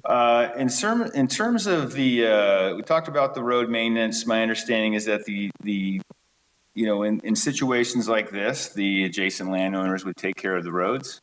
Whether it sounds like they may or may not be taken care of. My last trip out there, I did notice there was a past slurry seal that had occurred. I've been told by Mr. Brown that the owner, Mr. Duran, had participated in the past. Whether or not that's true, I don't know, and I'm not vouching for that. That's just what I've been told.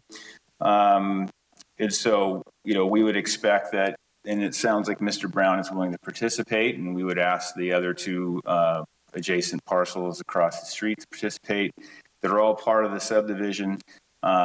They all have skin in the game, so to speak, in terms of the road and access. All three of these parcels that are on the screen now all have legal rights to Nutwood Circle. In terms of the traffic impact analysis, we look at traffic impacts now what's called vehicle miles traveled. So this project doesn't rise to a level of performing what we call a vehicle miles travel analysis based on its low number of trips generated compared to, say, like a McDonald's or something else, which would have a really high number of trips. So this doesn't rise to the level of an impact for environmental. So that supports the term is escaping me, but the exemption for the environmental from a traffic point of view. Now, there's other things that we evaluate, but from a traffic point of view, it doesn't rise to the level of an environmental impact that needs to be mitigated. Now, in terms of the two interchanges, the city, county, SLOCOG, San Luis Obispo Council of Governments, and Caltrans are all actively working together on both the Main Street 101 and the 46 West 101 interchanges. Now, the city has lesser responsibility, and that's still to be determined by the city council, for how much our fair share is of working with the county, SLOCOG, and Caltrans on the 101 Main Street. Now, for 46, we're leading the charge in that project. We've got the South Vine Street realignment that, when it goes through, is going to fully mitigate the Gateway project and still leave some capacity for development.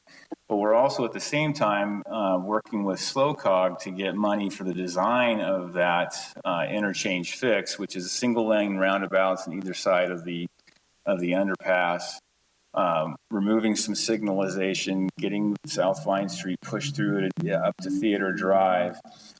So that's all moving forward, and we anticipate getting that design money for the 101 46 West within the next year. It has to be appropriated and go through that whole process, the whole government process. But once we get that, our capital projects engineer and Caltrans and SLOCOG and the county are all going to start moving forward on the design of those roundabouts and the fixes at 46101. I don't know the status of Main Street 101. Caltrans and the county are working on that. That's their area of responsibility. We've taken on the 10146. So those projects are moving forward, and we fully anticipate to continue moving forward on those projects until they're built. Okay, and so that's the traffic impact. Now, in terms of emergency access, our fire marshal is actually up on the Dixie file right now, so I'll kind of talk to that. So for this length of road, 26-foot wide clear would be needed. So, and we're also going to work with the fire marshal and Mr. Brown on fire hydrant placement. Right now, there's no fire hydrants. It's a long story, but they were taken out. The line is dead. It's never been charged and used. It was supposed to be supplied when it was in the county days by the Walnut Hills Mutual Water Company, but that never happened. And so we looked at, we actively worked with Mr. Brown and the water department to see, you know, what are the flows that are needed. The city has, can I have a point? So the city has two mains that come down Theater Drive. I believe they're two 10-inch. One's a ductile iron, and it's a transmission main that was specifically put in for fire flow. So it's got a large capacity and not a lot of services off of it. They both terminate about right, I think is right here. The sewer terminates right here at this manhole. And so this, Mr. Brown's project will be required to run an extension down Theater Drive, just past these trees right here.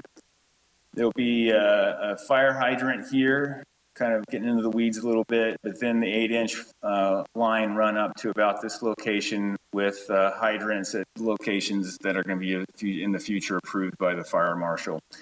So that will serve Mr. Brown's site, and this will serve this site in the future.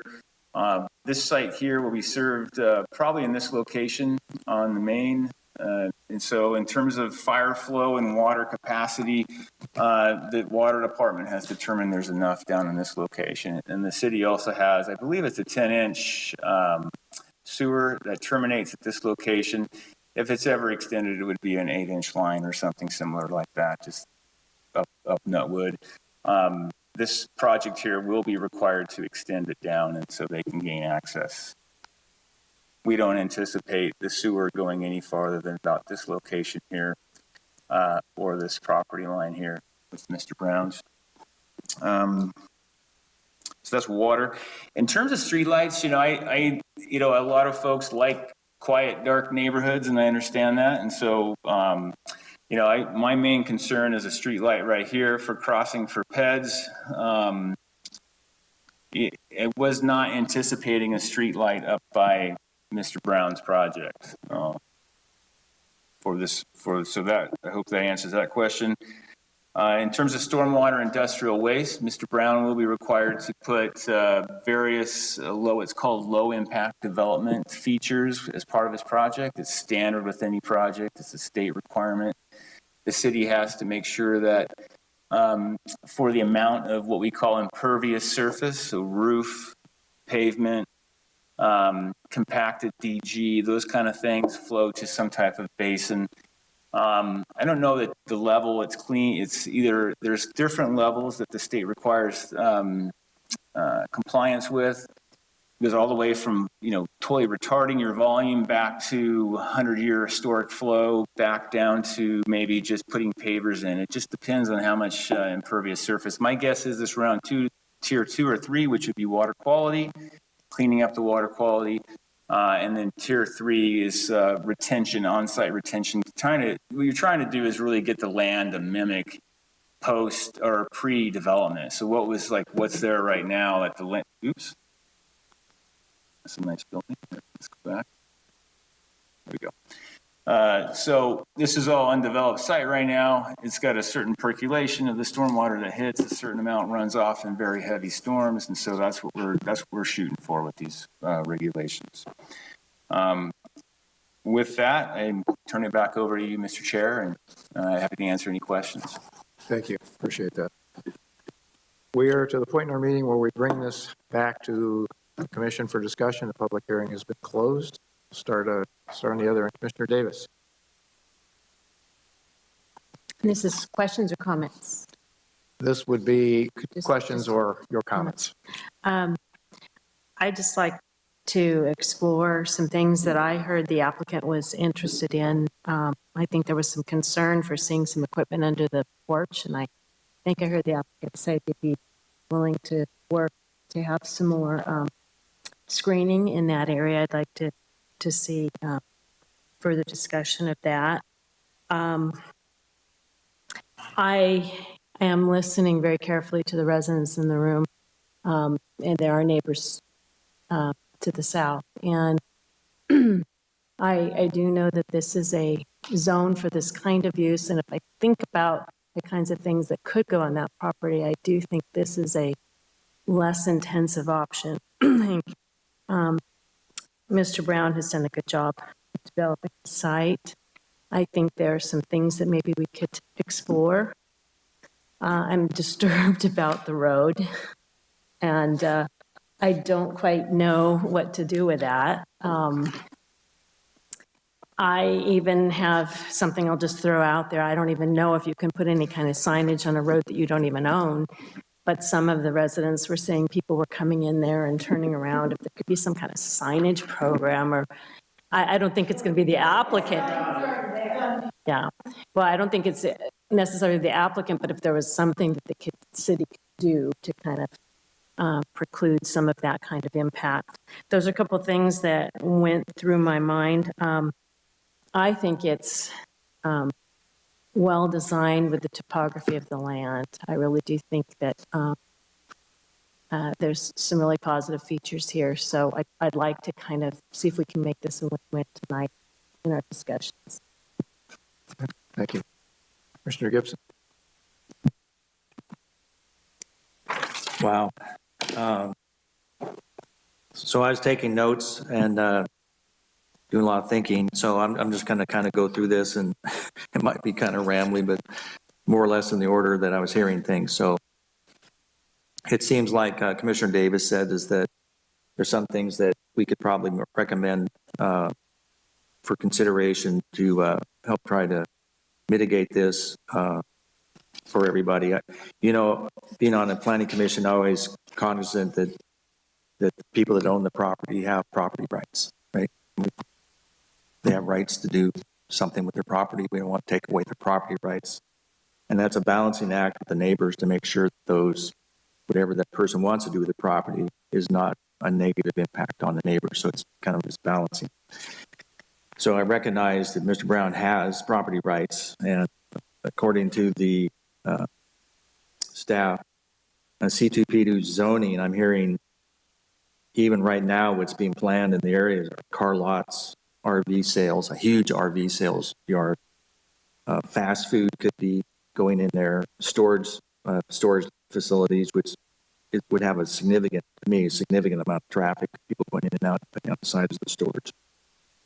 So if those things are permitted, it's kind of like, I think I heard Commissioner Davis said, it's like, so if it's not what Mr. Brown's doing, it could be any of these other things, and a whole long list of other things too that could actually be worse, right? So I'm not sure what the whole list is, but I'm hearing it could be a lot of traffic because it's basically commercial highway use. So I'm going to kind of go through this. Somebody said, talked about the global approach, and it's kind of one of the reasons why I asked the original question about the potential extension of some of the city services, such as the sewer, because I do believe that that is probably something I would recommend, that knowing that all of this is going to happen sooner than later, and not the 5 or 10 or 15 years down the road that we hear sometimes in some of the projects, but literally I'm hearing sales transactions might be happening in 2 weeks and plans might be submitted within weeks or months. I think that having some sort of a global approach to some of these issues probably is a really smart thing to do. I'm absolutely stunned about a lack of any sort of legal agreement, and we have a commissioner's ex in real estate that could probably even speak to that much more than I, but the idea that there's nothing in a title report or any escrow documents that nails down something about the roads is just a stunning almost shocking statement. I mean, so now we're in a kind of a mess, which almost seems like a legal conundrum, right? And then we're being asked to make a decision. I'm going, wait a minute, where's the lawyers? Because they should be figuring this out. So I would recommend, make a recommendation that maybe a conversation takes place about some sort of nailing down a road maintenance agreement. Mr. Brown seems amenable to doing that, and I think that'd be prudent. Staff had kind of addressed this, but in the time that I've been on the Planning Commission the last year plus, I'm highly aware that every construction site has rules about dust control and cleaning and what have you. So again, having that as a condition, I'm sure is probably in there somewhere, that keeping the road clean. There's dust, there's noise, there's, on every development site I've seen, there's those conditions are just kind of an automatic, as well as keeping access open. So again, that to me is a no-brainer. I had a question, which maybe down the road, but like where exactly the wells are that you're drawing from, to figure out how much any of these sites that are being developed would potentially impact. But we could maybe have that conversation down the road. The idea of the having all this commercial development going on right next to existing residential, I'm pretty sensitive to that. So the idea that the question came up with sound, and I'm not an expert enough to know what the difference was between the residential versus industrial sound. But it didn't sound like it was that much difference. So perhaps staff can address that and, let us know. I think it was a low of 50 decibels versus 45 decibels. Like, what does the 5 decibels difference mean? The one I did bring up, because I just wanted to confirm what I'd heard because I was one of the 3 commissioners on the DRC, that I'm looking at the site, and I refer to page 29 of the commissioner's packets or the public packets, is that the building is set back. If you look at the north-south Nutmeg Circle, right where it jogs off to the east, it's set back almost to that corner. And there's that whole swale, the natural swale is sitting there. And that's why I was asking about the cut. I had to actually get out my magnifying glass again to pick it up. But I saw a 2-to-1 cut note. And that's why I was asking, because I remember we had a conversation, because again, we're always very sensitive about large blank walls. I don't care where they are. I mean, we really don't like those. We want them broken up somehow. And again, because of the residential neighborhood, I remember it being discussed in DRC that the building was going to sit down, and my understanding is the first 3 or 4 feet of the west wall actually is the retaining wall, right? So that kind of gives you an idea of that if the first 3 or 4 feet are the retaining wall and it still slopes up, you can see the lines that I was trying to, again, assess in my mind how much building you would actually see. But I found it very helpful to have, I think it was the engineer that came online and showed his plan. It looked like about all you're going to be able to see from the top of the road was the roof. That being said, if it would help mitigate having a privacy fence on the west side, that short stretch, going along Nutmeg Road, perhaps the applicant would be amenable to that. I don't know how much would hide, because it sounds like all you're going to see is the roof. I get my last comment really at this time is that, and I know this is proper, and Mr. Brown addressed this in part, that there was a concern about the washing of equipment, and again, just because of the nature of my work, I sometimes get involved in that.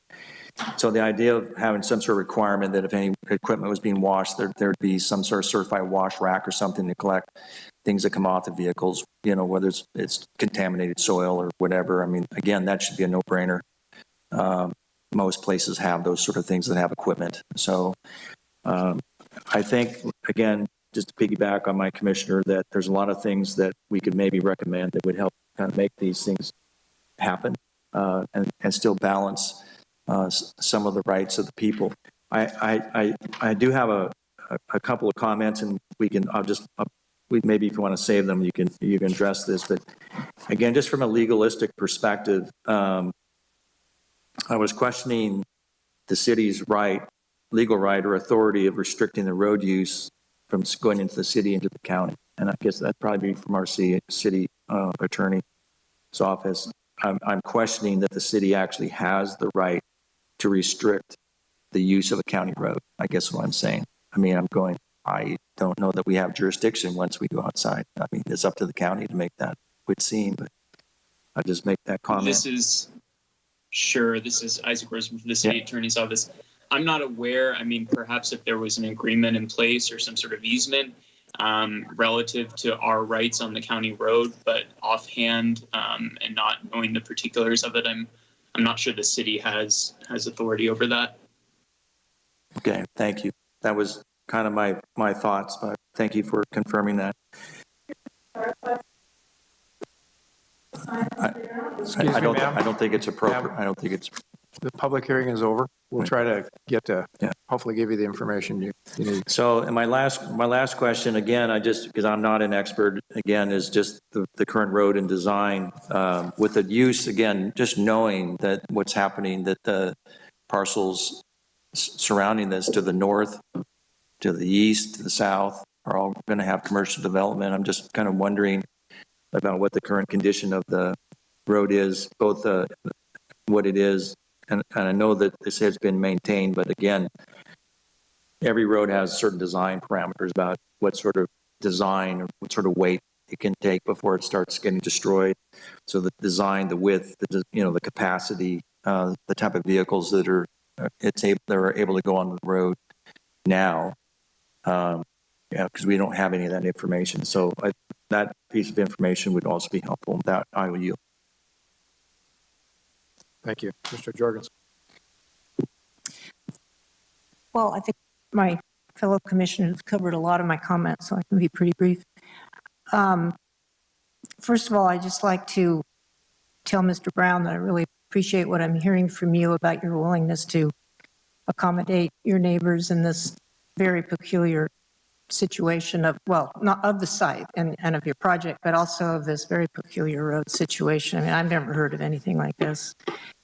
And I wish that we as a commission could help move that discussion along, but we have no ability to do that. We have no authority here whatsoever. So I guess I would just hope that somehow this discussion can continue with the city and all the involved participants, especially since these other properties are going to be coming online in the near future. I don't know there's a resolution. We certainly can't do it tonight, but it is a very bizarre situation, and there's no question about that. Just a couple of real specific comments. I'd like to request or suggest that the landscape plan come back to DRC with more development and to be done by a landscape architect. The symbols on the plan may well align with the planting symbol legend. I can't make them work. I don't see it, but then maybe I just don't see it. So anyway, we need our usual quality of landscape plan so that we can see what is being proposed. So I suggest that go back to DRC for approval, as will the signage. I'd personally like to not have the red. I've never thought of it being important that a company paint its building its color. I mean, we'd have sort of rainbow buildings all over the place if we did that. So I'd like personally to see that toned down so that it just becomes a non-issue to the community, to the neighbors. And I think that I like the way the building has been cited regarding the existing terrain, but we have no accurate drawings to go by. So, I mean, even the one that the applicant's representative put up on the screen was admittedly outdated. So I think it works well. It seems to work well, but I personally can't vouch for that. So that's a real concern of mine, trying to make a decision. So those are my comments. Thank you. Mr. Covarrubias. Thank you. I absolutely understand where the residences are coming from. As already expressed, this road situation is mind-boggling, and I think you're going to hear that repeated throughout the evening. I personally have never heard anything like it. I've lived in this community since I was moved here in 1980, and I've never seen or heard anything like it. So it's definitely interesting. With that said, I do think, however, the residences you guys are fortunate to be working with as an onset, I think, in my opinion, with Mr. Brown. He seems very cooperative. He seems willing to work with you guys. I'm certainly not here lobbying for one or the other. It just appears to me that you guys are working with somebody that's willing to participate, be an active participant, especially with this road situation. With regards to the building, I do like how it's being maneuvered to benefit the residences from a visual component. I agree. I Googled the business. I do see red.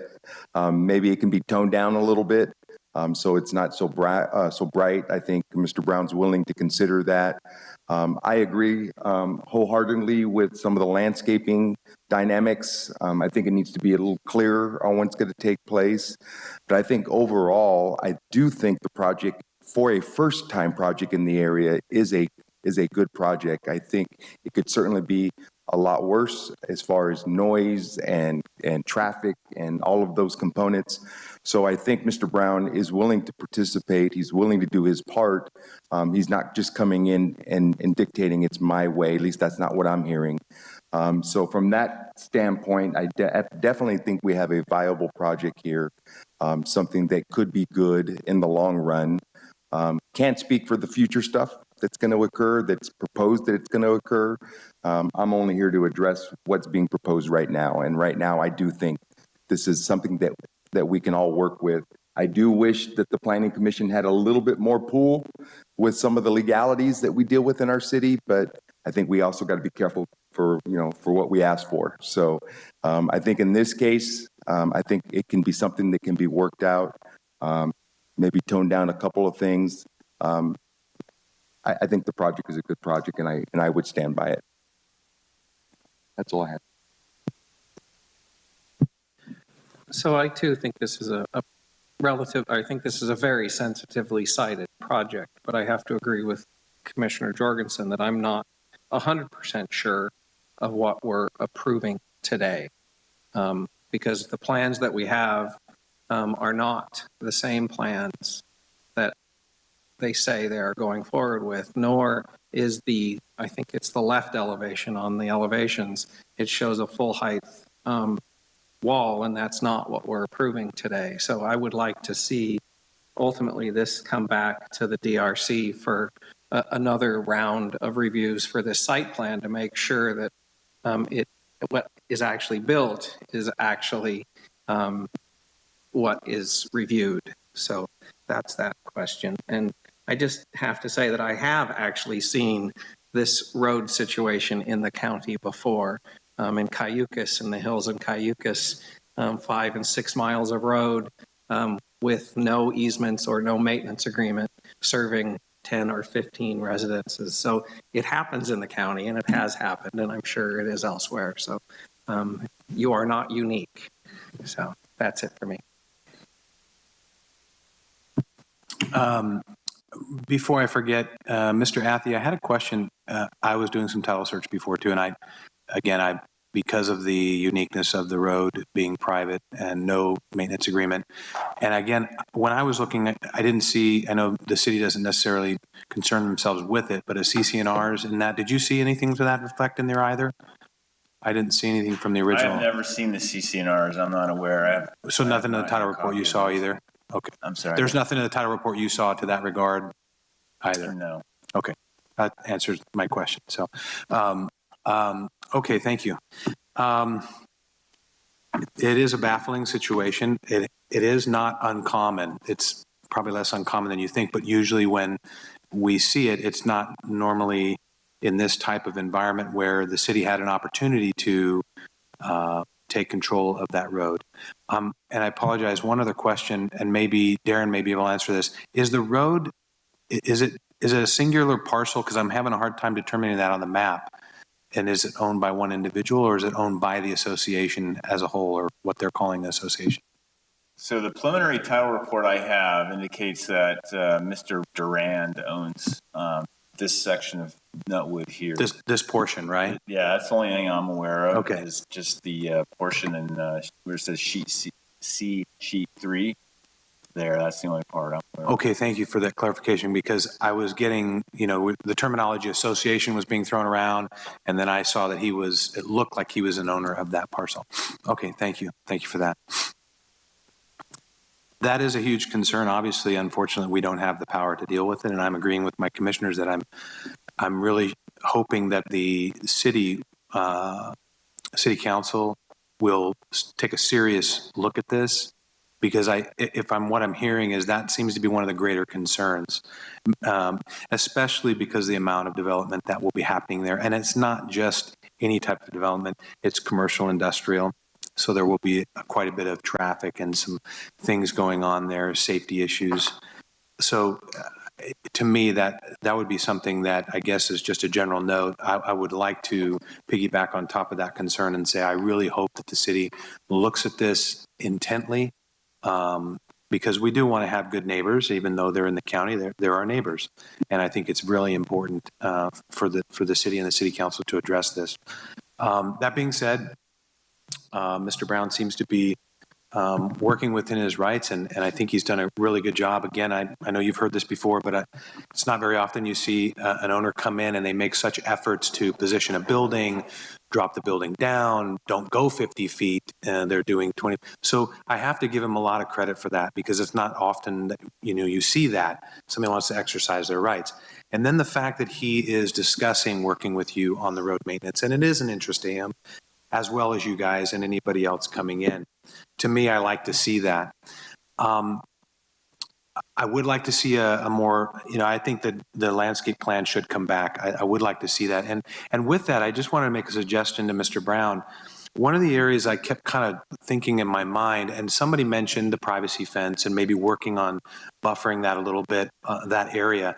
One of the concepts that came back to me was what the city worked out, or on the Cava project, if you go along Circle B Road, I felt that turned out very nicely. I don't know if any of you have ever seen that, as a buffer between that RV resort and the neighbors' homes, which they're very nice homes there.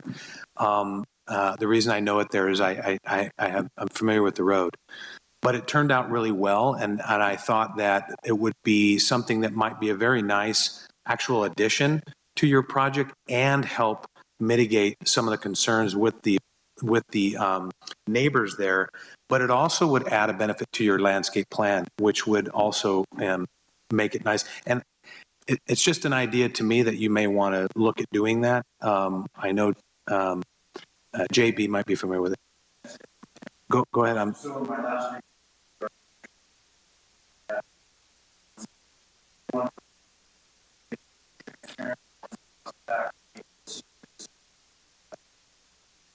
okay.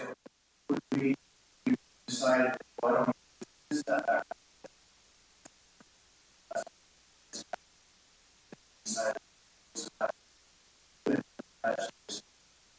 Sure, and I remember hearing that said, and so that's why I kept coming back to, and the city probably remembers the what I'm talking about here. It might be something that you might want to look at and offering that as a different proposal. What they have there is a very natural looking design. I don't know if anybody other commissioners are familiar with it, but it's very nice. That being said, I would agree with it would be great if the color of the building could be worked on, just because of the sensitivity wherever it's at. I'm not opposed to the rustic red. I actually kind of like it.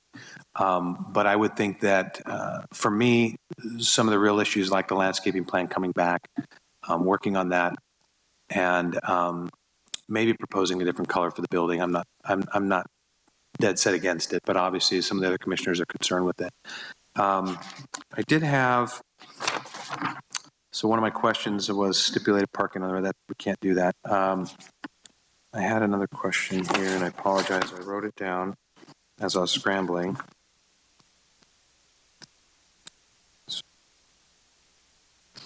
Well, I think I answered it. So if I think of it, if I think I need to elaborate on it later, I'll come back. Thank you. I'll give you a minute or two to do that. Thank you.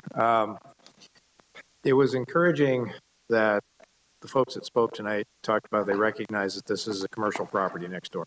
A lot of times we hear, well, I didn't know it was commercial, but certainly you were well aware of that and you know what could transpire there.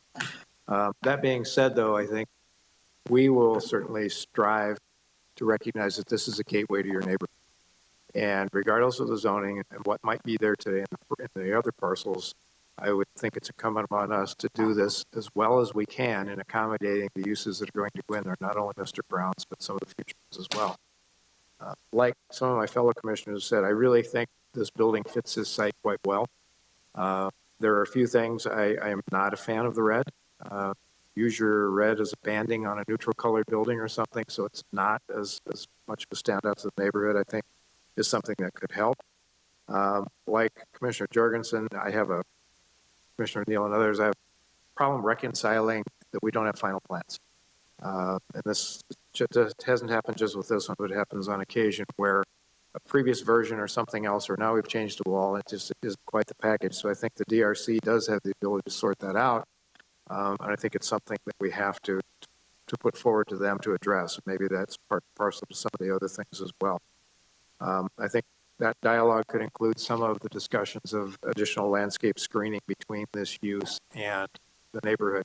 It's going to always be a challenge because I did drive in through there and looked at the homes, and you're right, they're very nice houses, and some of them sit up fairly high. So you're going to see over something regardless. There's nothing we can do to screen that whole thing. But again, I think there's two perspectives. There's one that you're seeing out your windows, but there's also the one that you see every day and your neighbors, your visitors coming in and out of that neighborhood. I think we can control the ground plane a little bit more than we can the vistas from the upper areas. And I think this building helps do that with the recessive nature into the portion of the hill and the landscaping that's there. And really, I think it's a pretty quality development for this type of commercial area. So I think, as I was sitting here in my head, truthfully, I've been mulling over, does this have the ability to go forward given all the complexities of the roadway? But I honestly don't think we're in a position to resolve those anyway. And if we could, I would say we'd strive to do that, but I think it's incumbent upon others outside of this room, with the exception of maybe the residents and the owners, to come up with some legal solution to the way this thing sorts out. So I have to kind of set that aside in my mind and focus on the aspects of the site approval and conditional use permit, which has been the preponderance of comments that have been offered here from the commission tonight. So I think I've resolved in my own mind, only one of 7 votes, that this can move forward, but it needs to move forward with a number of conditions. I think we've begun to highlight what some of those are. So that's kind of where I stand on the project right now. So if other commissioners have other thoughts or comments to frame an action that we might try to take tonight, I'm glad to hear that.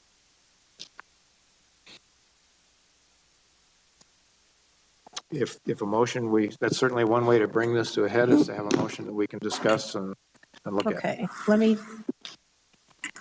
take a stab at a motion, probably for further discussion. I move that we approve draft resolution A, recommending that the City Council approve the project by approving Plan Development 20-17, subject to site-specific conditions of approval and review by the DRC of reconciled and current site plan, building elevations, and site section.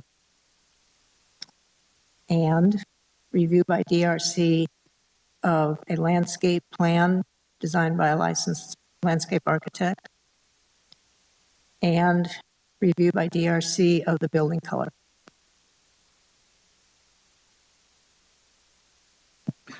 I'll second. Motion by Commissioner, second. Discussion. Yes, Mr. Gibson. If I could manage to push my button. It's hard sometimes. Yeah, I know. So clarification, can I ask the maker of the motion for clarification? So I heard final and reconciled plans, landscape plan from a licensed architect, right, landscape architect, color of the building and the elevation, final elevations. Is all this coming back to the DRC or the DRC? Okay. And I would ask signage on that list also. Yeah.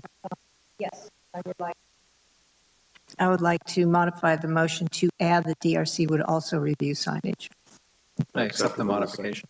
We may have some others too as we go forward. Now, yes. I accept the modification. Mr. Covarrubias. I was going to add is that to include, also, we talked briefly about the fencing. So are we going to reconsider the fencing? Are we satisfied with the fencing? That's a good question because I was making the mention about that as part of the landscape plan. So that's a clarification on that'd be good. My understanding that the fencing would be part of the landscape plan, but I'm also under the impression that Mr. Brown might have been led down one path and up another. So little confusion with a visual, clear fence versus natural landscape. So I think he deserves some clarity and direction, not just spinning his wheels on that.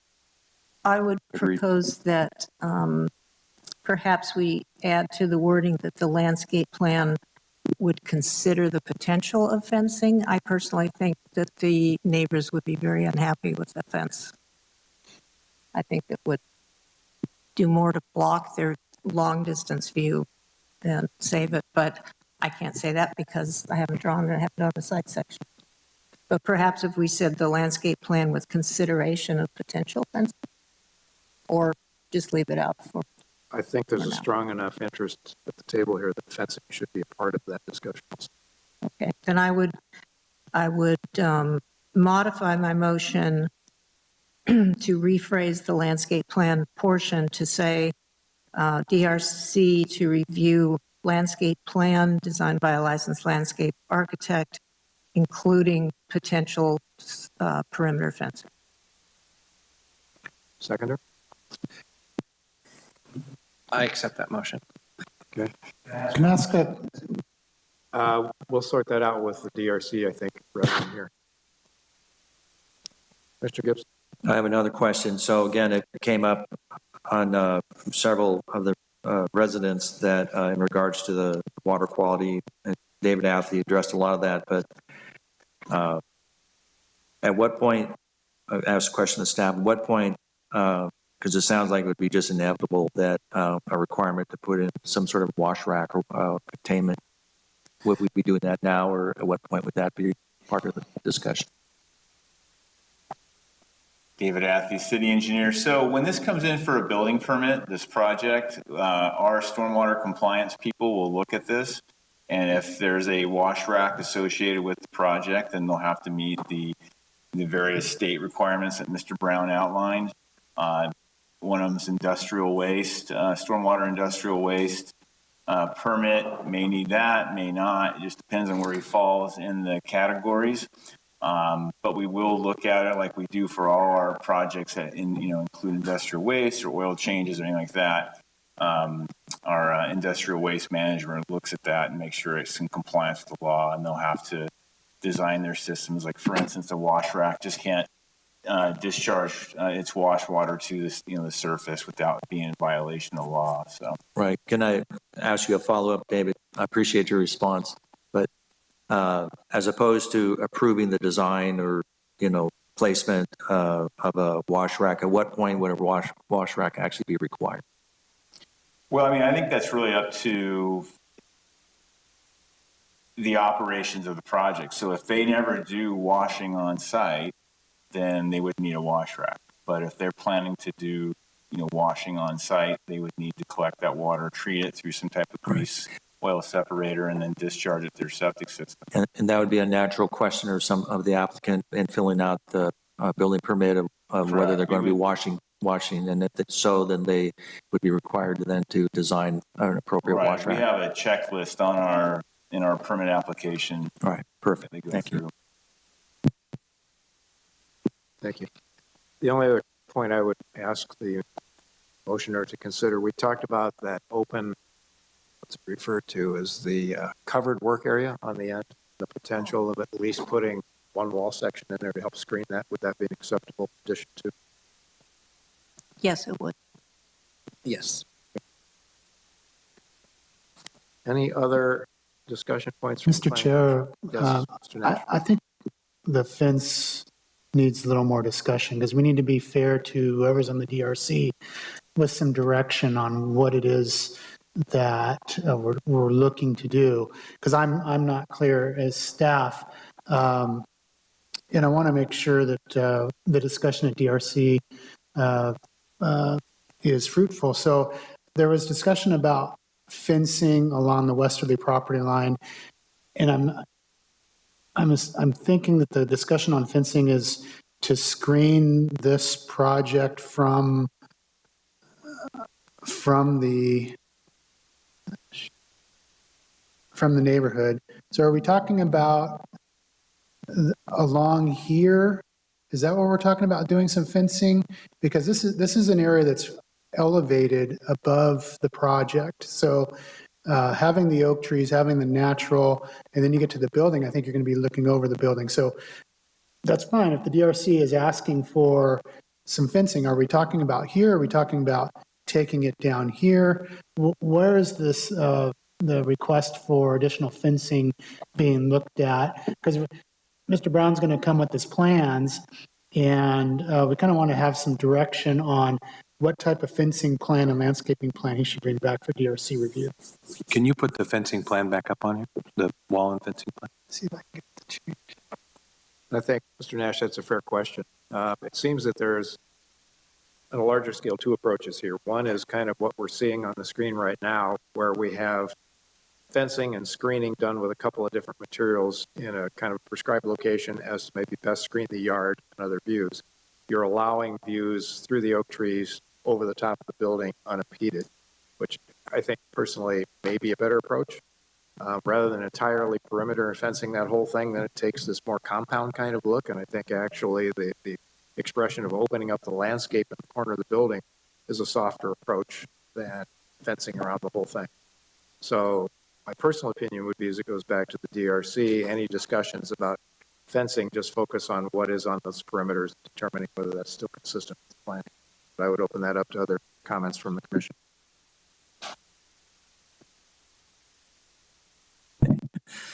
So I understood the maker of the motion, the second to say potential fencing. So the issue for me, and I think I heard it from other commissioners, is we don't have proper elevations. We have depictions of a building, seeing the whole wall, and I knew that was a false assumption. I mean, because as I brought up and it's been discussed, there's a cut into the hillside and the swale, and you're not going to see the whole building. So I think that's one of the reasons why I'm in support of the motion as I understand it so far, about having reconciled final plans, including proper elevations. So we actually know it's in a side section, so we can see, like, if we were standing on Nutmeg Circle, the one that goes east and west, from maybe the neighbor's yard even, what is it going to look like, right? And we don't know, right?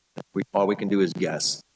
So I'm not I like the language where it's potential fencing. I think it's clear what the intent is. The intent is to make it not any more obtrusive visually than possible. So if they want to if I was on DRC and they said, well, here it is with a fence and here's it without a fence, I think that'd be a pretty easy way of knowing if the elevation was proper, whether I like to have the fence or not. But that's why I like the word potential fence. It was not, we are going to do a fence, it was a potential.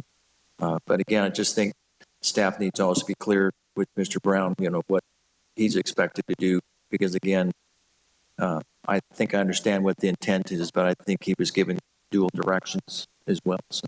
Yeah, I'm not understanding the dual direction. So, but sure, we can bring it back to DRC. So if I understand correctly, you're talking about this rear elevation and the possibility of putting fencing along this back of this building. I would assume the fencing would be closer to the road myself. But look along here. Yeah, No, on the northwest section of Nutmeg, going Right up, here. up and down. There you go. The rest, that dives to the east. That's going to be somebody else, the neighbor's Right, back this here. isn't his property, so. Right. That's the So future. you're talking about. That's a future Sky River expansions back here. Correct. So the question is does there need to be more Correct. fencing along this edge right here? That would be my interpretation of the motion. And that if I was on DRC, I'd want to see what that looked like. Again, listening to the neighbors, them saying this is, something they have to look at. Again, if the houses that are higher up, they're going to see this no matter what. The houses that are directly across the street is, for me, what is most impactful. But we don't have valid elevations from any site, any direction. We don't have it from east, west, north, or south. I mean, we have drawings of the building. We do not have normal elevations like we're used to seeing, which depict what it's going to look like, which I think even the neighbors would like to know what is it going to look like when it's done. And just one more, because I've been in these DRC meetings trying to, review this, and then I have applicants, also wanting to know, what is it that you want.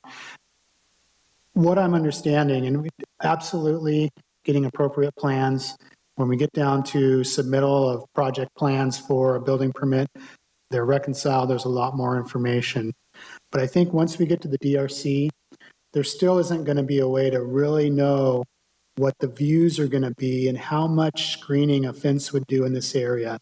And one of the things I may recommend when we do get to the DRC is that a lot of times it's helpful once the project starts construction, once we get a building up, and again, the DRC will have reviewed the plans, the colors would be figured out, we talk about landscaping, but there may be some things that would be helpful to go out to the site once the project is starting, once we have a building show up, to get an idea and walk around to say, hey, is there going to be some strategic areas where some additional landscaping could help and maybe a fence? And because what I'm not want to happen is require a 6-foot fence or something along here when what's all said and done, in order to get approval and a certificate of occupancy, build a fence here, and then it really not be a benefit for something. So just, I wanted to throw it out there when we're talking about possibilities of fencing. It may be something that we'll want to go out on site and take a look at the project to figure out if there's a necessary for that. It sounds like that was, if I recall correctly, what we decided to do on the charter school on Niblett, was do a site visit later on in the construction. That's correct. So because we weren't exactly sure because of different situations and how the grading was going to work, where a fence would be beneficial or not. So the DRC is going to go out, and actually that's going to come up fairly quickly, where we're going to go out and look and see what makes most sense. And the applicant will be there to walk it with us. So how would that be clarified in the motion? So what my notes would show is that, and if we actually look at condition on page 21, standard condition, page 21, condition number 21, it says prior to issuance of a building permit. If we check, that box isn't checked now, but if we check that box, and that will say prior to issuance of a building permit, and then we check the box for DRC review. A is a detailed site plan indicating locations of structures, parking, outdoor storage, walls, fences, lighting, all those details would come back for DRC. A detailed landscaping plan, then I would add some language that says designed by a landscape architect. And then C is the detailed building elevations of all the structures and containing materials, colors, architectural treatments. I think the applicant, if the applicant could come up with some hear the direction and come up with some sample building colors that we could present at the DRC, that would be helpful. And then the D, we have other. We can add, if there's something specific there to D, I have building color written there, but we can have that here. And then I think in terms of the fencing plan, we can ask that the D could be a fencing plan be brought back to the DRC to evaluate if additional privacy fencing is necessary along the western property boundary or something.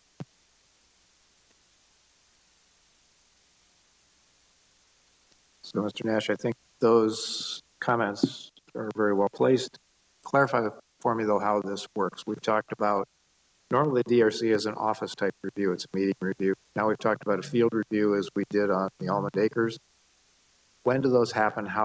What's the relationship of the plans being done compared to a field review? Sort that out for me. So the conditions rating 21 is prior to issuance of a building permit. This information is going to come to the DRC. It may be that the plans are sufficient and the DRC approves them. With my experience in taking a look at the topography of the site and the odd shape, not the odd shape, but the non-rectangular shape of the site, I'm not too sure that a 6-foot fence along that westerly boundary is going to do a whole lot. So I would rather than just saying this fence is required, bring up the comments here and what you're doing and review the fence plan at the DRC and just kind of put out there that the DRC has the ability to request that the site visit happen. And that may be after a building permit's issued and the project is under construction. And we could have some kind of trigger, obviously prior to the city's approval of a certificate of occupancy, we would have the fencing installed as approved by the DRC, something like that. But I think at this point, we're hearing that there's some discussion about maybe the need for additional fencing. Let's review that at the DRC, and let's maybe go out on site and take a further step to do that. Can we keep the neighbors apprised of DRC dates and other activity dates associated with that? The DRC meeting is a public meeting. We do post them on our website. We could do that. And they are welcome to do that. Are you talking about doing a mail out for a DRC? We don't usually do that, but. Or can you frame it? I mean, is this going to happen in a week or a month or 6 months so people can watch for the notices? I think it's going to take some time for the applicants to put together this package. I think it's something that we can definitely, they can have my email address and kind of check in from time to time. But I think it's going to be at least a month or so before this is submitted for a building permit. And then there's a process of plan check. So I would say we have a few months before this would go to DRC. Yeah. Well, they have the advantage of having an HOA, and I assume that HOA has a contact person. So perhaps just a communication to that contact person to let them know this is coming up would be appropriate. Sure. Okay. Commissioner Neal. And forgive me if I misconstrued your points, Chair Kogler, but I think I agree that I am not sure a fence will do what we're hoping a fence will do. Looking at this plan, the site plan, it looks like there's some space up in that corner for additional coast live oaks, which may fit better and screen as well. So I would just like to think that maybe it could be done with landscaping and not a fence, which would, I think the fence at Cava is an amazing fence and it does exactly what it's supposed to do there. But I'm not so sure it would do the same thing on this site. So that's just my direction. I think the way we've structured this with potential fencing, that door is open to what works best here. Yeah, that's definitely what my intent was, is to give him the option. I'd rather have the applicant have the option, because it sounds to me like he was, I don't want to say pressure or anything like that, but I'm saying like this was the best alternative given to him. So I guess maybe just for me, a clarification, is the corrugated fencing portion there, Darren, is that required as part of his development? The way the corrugated, the fencing would be there? I'm sorry, chain link fence? I said corrugated. No, there's no requirement for fencing. Okay, that's fine. I just wanted to give the applicant some options, so thank you. Okay, we have a motion and a second before us. Is there any further discussion on the motion? Second. Yes. Yes, Commissioner Jorgensen. One clarification, I'm sorry. Yes.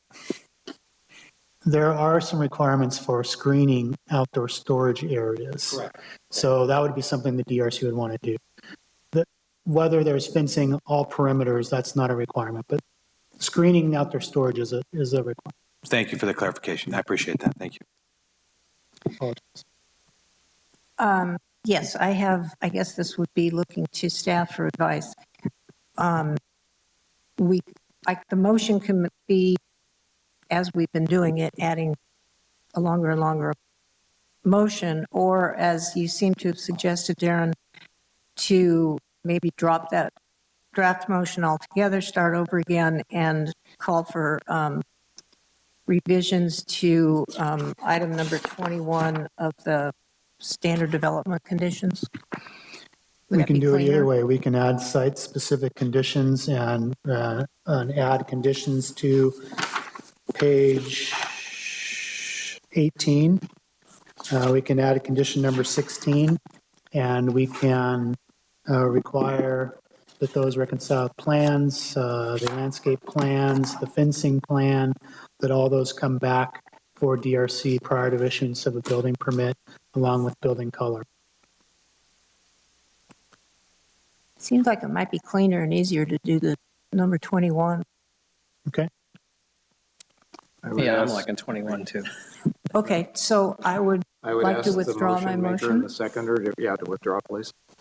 I withdraw my motion. So just to clarify, the 21, I don't think it deals with some of your building and signage issues that you added, so. We would add some in here, but it seems. Okay, so you're gonna add that back in?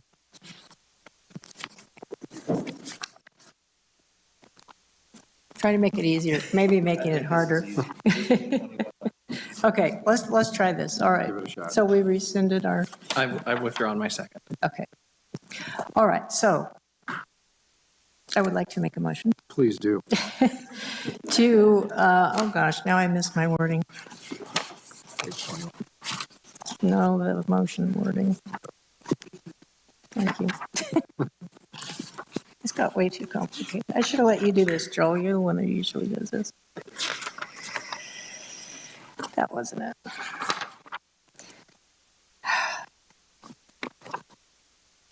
I'm sorry. I lost the wording for the recommended motion. Where did I put it?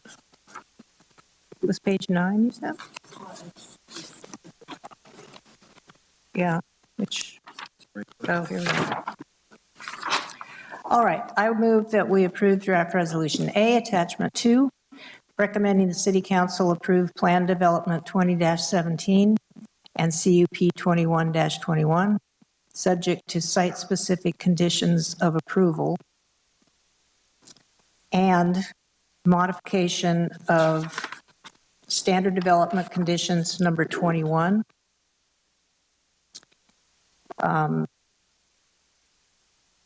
Prior to issuance of building permits, the Development Review Committee shall approve the following rather than Planning Division staff. 21B, a detailed landscape plan designed by a landscape architect.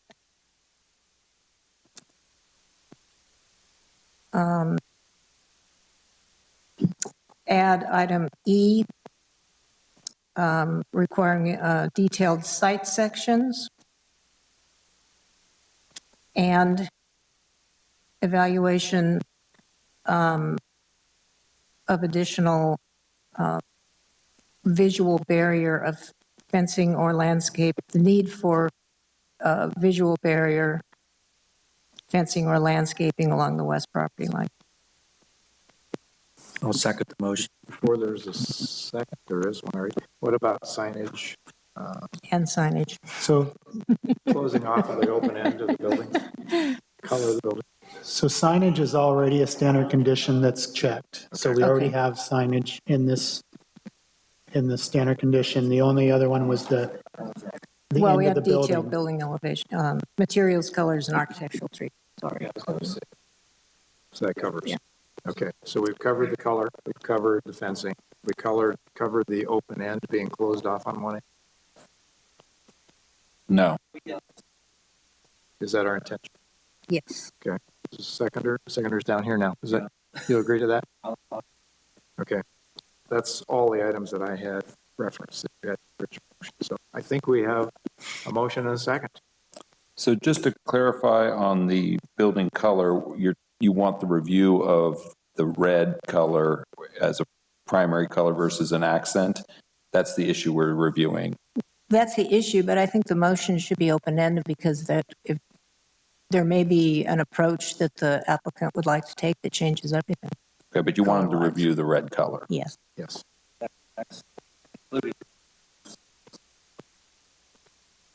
Yeah, number C adds that in. You need to be specific now because DRC already recommended these colors once. All right, last call by Commission for any other discussion on this. If not, please call the roll. All right, Commissioner Jorgensen. Aye. Commissioner Gibson. Aye. Commissioner Davis. Aye. Commissioner Covarrubias. Aye. Commissioner Neal. Aye. Commissioner Christensen. Aye. Chairperson Kogler. Aye. This motion passes 7-0. Thank you for your input. Hopefully you have a sense of where this is going as it goes forward. And we apologize. I think we're coming out of the pandemic with cobwebs a little bit when we deal with some of these issues we haven't seen before. So, but thank you for your patience and for sticking with us tonight. Okay, next on our agenda. We have discussion items by staff. We have none. That was a great report. Thank you. The consent calendar, we have a couple of items. We have DRC minutes.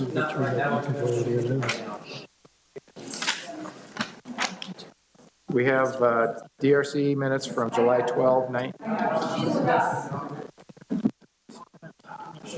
We'll wait till they take the discussion outside. Give them a second. Okay, we've got consent calendar, Development Review Committee minutes, July 12, 19, 26. Planning Commission from June 22 and July 13. Any changes to any of those suggested or modifications? If not, is there a motion to approve? Mr. Chair, I move approval of the Development Review Committee minutes, July 12th, 2021, July 19th, 2021, and July 26th, 2021. And I'll second. Moved and seconded in lightning speed and clarity. Perfect. Any other questions or discussions on that? If not, please call the roll. Commissioner Gibson. Aye. Commissioner Neal. Aye. Commissioner Covarrubias. Aye. Commissioner Christensen. Aye. Commissioner Jorgensen. Aye. Commissioner Davis. Aye. Chairperson Kogler. Aye. Motion passes 7-0.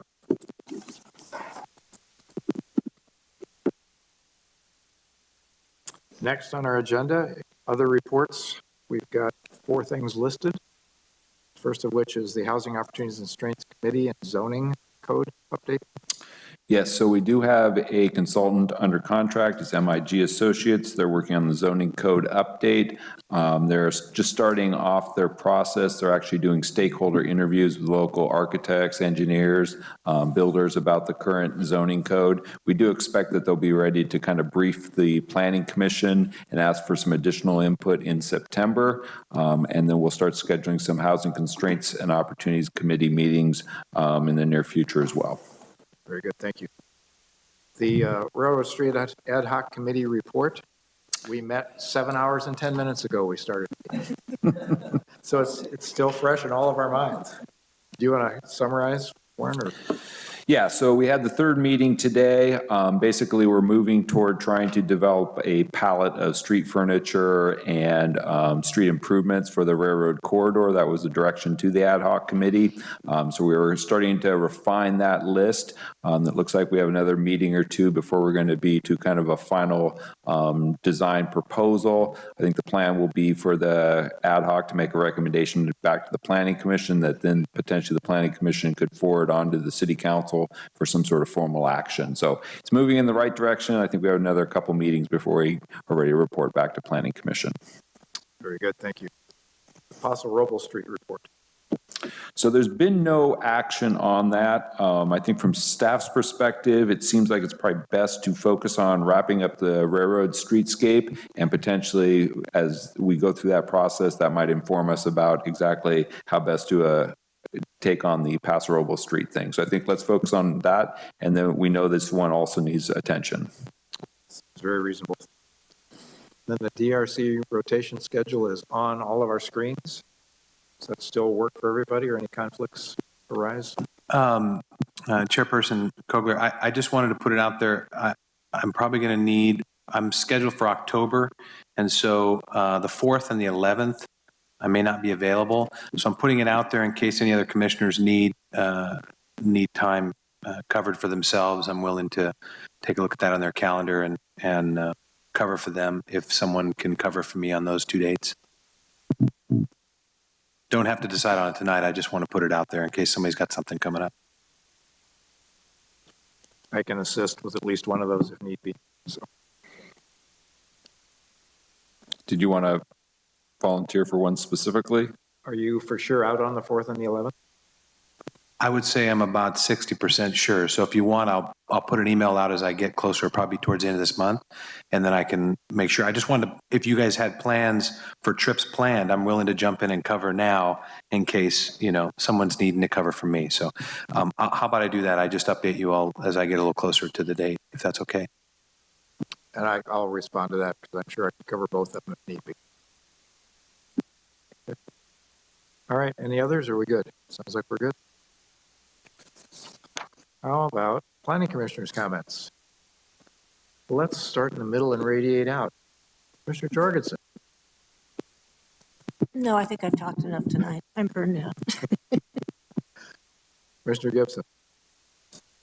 I would just like to maybe make a request of staff. I read reports about Paso Robles City Council and the city moving forward towards plans to have a spaceport, but I'm pretty much at a loss as exactly what that means, other than I'm assuming that there'd be some sort of buildings, infrastructure, what have you. So as it relates, perhaps we could ask staff to give us some more information on that, even if it's the one that you gave to the city council. Just, I'm thinking more along the lines, well, we're looking at things out in the airport area. I have no idea what the spaceport actually would look like or what it's intended to do, and how would that impact any sort of planning or development.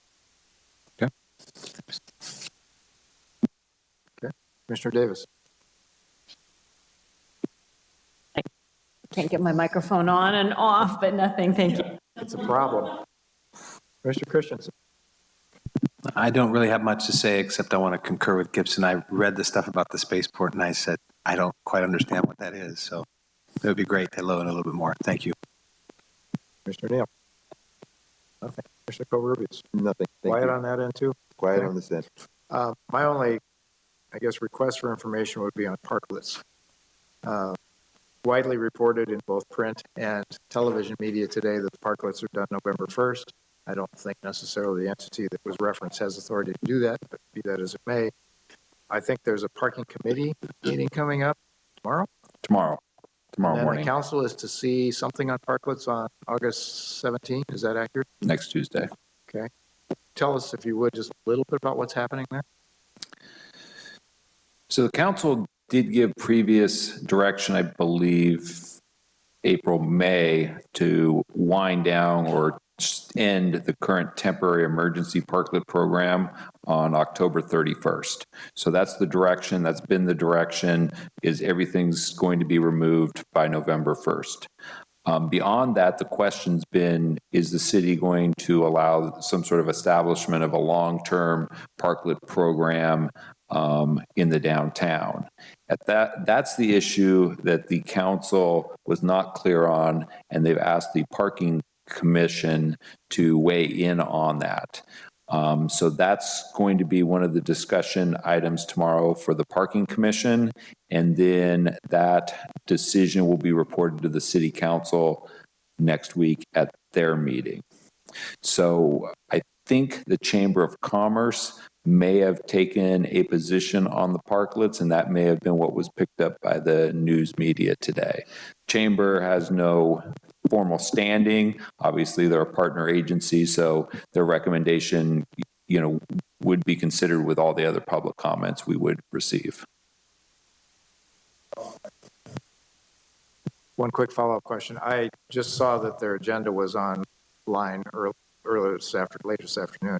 Haven't had time to look at detail, but I noticed one of the things that was included in there was their rules of engagement, so to speak, for the parking committee, what their charge and charter is. Is it to look at the physical design aspects of parklets, or is it to look at something else? No, their role is to look at downtown parking utilization. So the fact that parklets displace downtown parking, that is really the issue that the planning or the city council asked for some direction on. I think if the parklets didn't displace parking, then it would be a totally different discussion. But the city council's main concern this spring when they looked at this issue was the need to maximize parking. So that was the direction, was to remove the parklets to maximize parklet or parking downtown. But they were open to the parking commission looking into it to see if maybe there was some way to accommodate both. Okay. All right, thank you. That's all I have. Yeah, so if there is a long-term parklet program proposed, obviously design and aesthetics is a key part of a permanent parklet program that would be under the purview of the Planning Commission DRC. But we don't have any direction to develop that program at this point. Thank you for stating that for the record. I'm good, thanks. Staff comments. Yeah, so let's see, there's a lot of things going on. So right now the city is recruiting for a city manager and an assistant city manager. There have been interviews for the city manager position. We're hopeful that the council will be making some sort of announcement on the city manager position in the near future. The assistant city manager recruitment has just begun, so that's being advertised for applications right now. So that's still a few months off before that position is going to be filled. But as that information, starts to become available, we'll make sure the commission knows what's going on there. We're seeing some of these big development projects starting to move forward. So the River Oaks 2 Traditions project, they broke ground on the subdivision last year. They have homes under construction now. So I think they've been issued 6 permits for single family units. So there are actual track houses under construction in town for the first time in about 15 years. That's their Traditions product. That is a over 55 product, but it is, a good sign of, the economy picking up and housing production moving ahead. At the same time, we have the Olson specific plan, the Beechwood specific plan that are both moving forward. The grading permits for Olson are ready to issue for the first phase. The city council is going to be working on the community facilities district. That's basically the financing district for the infrastructure. That's going to be on the September and October city council agendas. It's staff's understanding, working with the applicant, is once the community facility district formation is far enough along, there's a couple large national merchant builders that are ready to basically buy the project and then move ahead quickly with infrastructure and construction. So we do expect potentially this fall to see some major work starting out at Olson, South Chandler. The Beechwood specific plan, they're, let's say, 6 months behind Olson, but they're on the exact same track. They're talking to merchant builders about buying out big phases of that, moving ahead with their CFD construction financing as well. So both those projects, which is over 2,000 units total, appear to be moving ahead fairly quickly right now. And then we have the Reddale Apartments. That's at, yes. So you said the grading for Olson Chandler, the grading permit is in, or it's soon to be issued. in for review or soon to be issued. So will there be some activity before these agreements, either the one with the city and the sale to the housing builders? Will they start some of the grading first, or nothing's going to move out there until those? These buyers would be the ones that would actually Okay. pick up the They grading pick up permit. the They would be permit. buying the grading permit, basically. Thank you. So, they're doing all the paperwork, they're doing all the financing, but once this goes, I would imagine it goes very quickly. And then the Red Tail Apartments, that's a 200-unit market rate apartment project next to Food for Less. We do expect a groundbreaking in October on that one. So that'll be a nice workforce level rental housing product, and also fix a big chunk of Creston Road.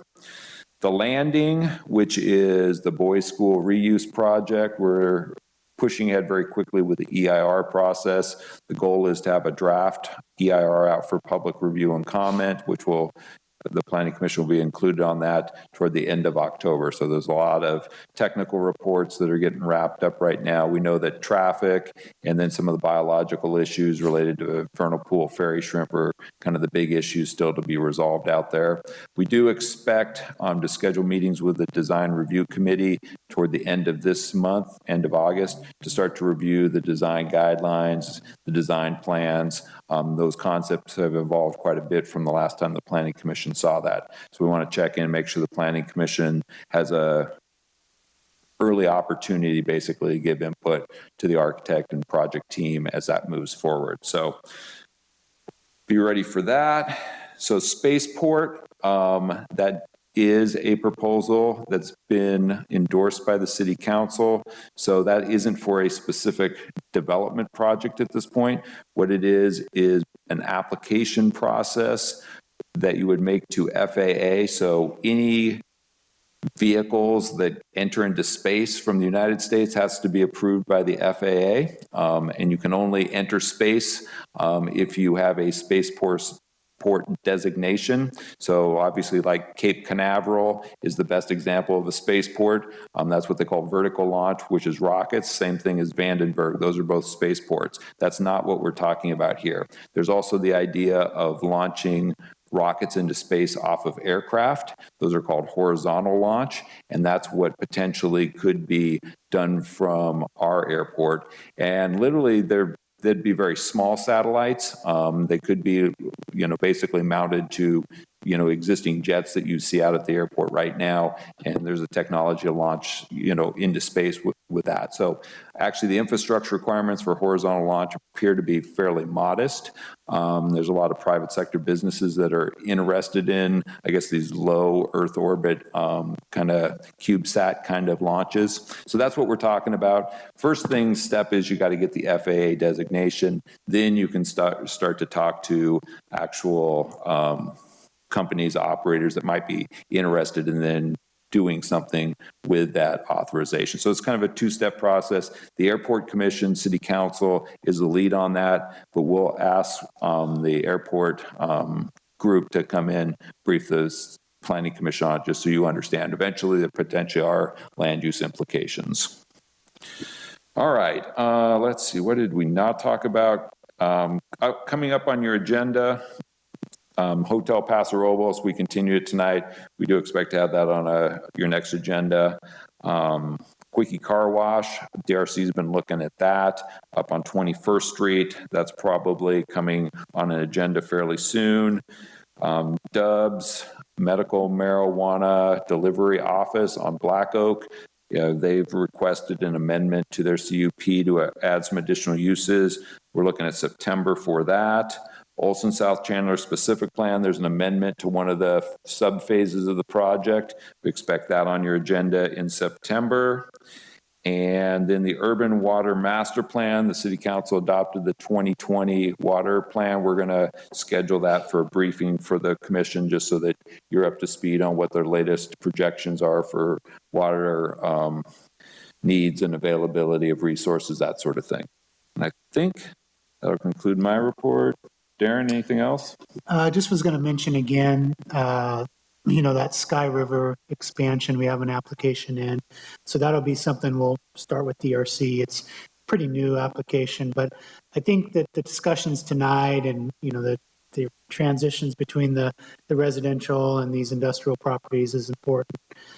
So as you're kind of out and about and even looking at it as you go by the highway, you can kind of see how those sites start to elevate, kind of the trailers, and it seems like there's some vehicles being stored back there. Sounds like the neighbors have already had concerns over activities back there. So I think that Sky River project will have another, I think everyone who lived in that neighborhood came out tonight, which is great.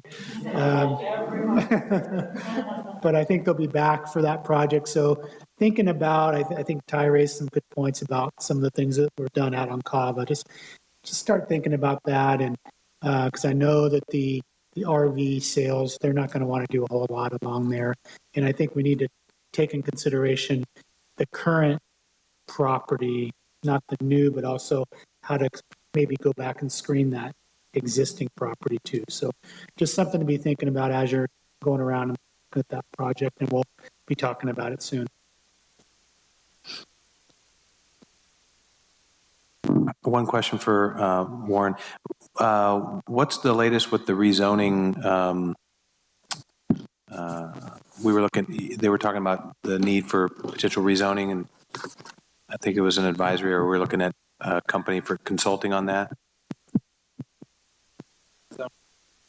Zoning code Yeah, the new, yes, thank you. I'm tired. I apologize. That's the zoning code update? Yeah, so we've hired MIG consultants.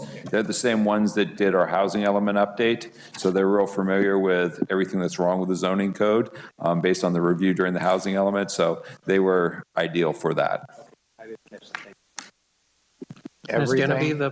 Is Genevieve the project manager on that too, or somebody else from? It's Genevieve again. She was amazing. Yeah. Okay. Does that complete staff comments? Yes. It's nice that you have so many things to talk about. I mean, it's an exciting era. We've got a lot of things coming up and happening. So, all right. What's left is a motion to adjourn. Anybody want to be so brazen as to? There's one now. Second, and I assume by affirmation, voice vote, all in aye, favor aye? Aye. We're out of here.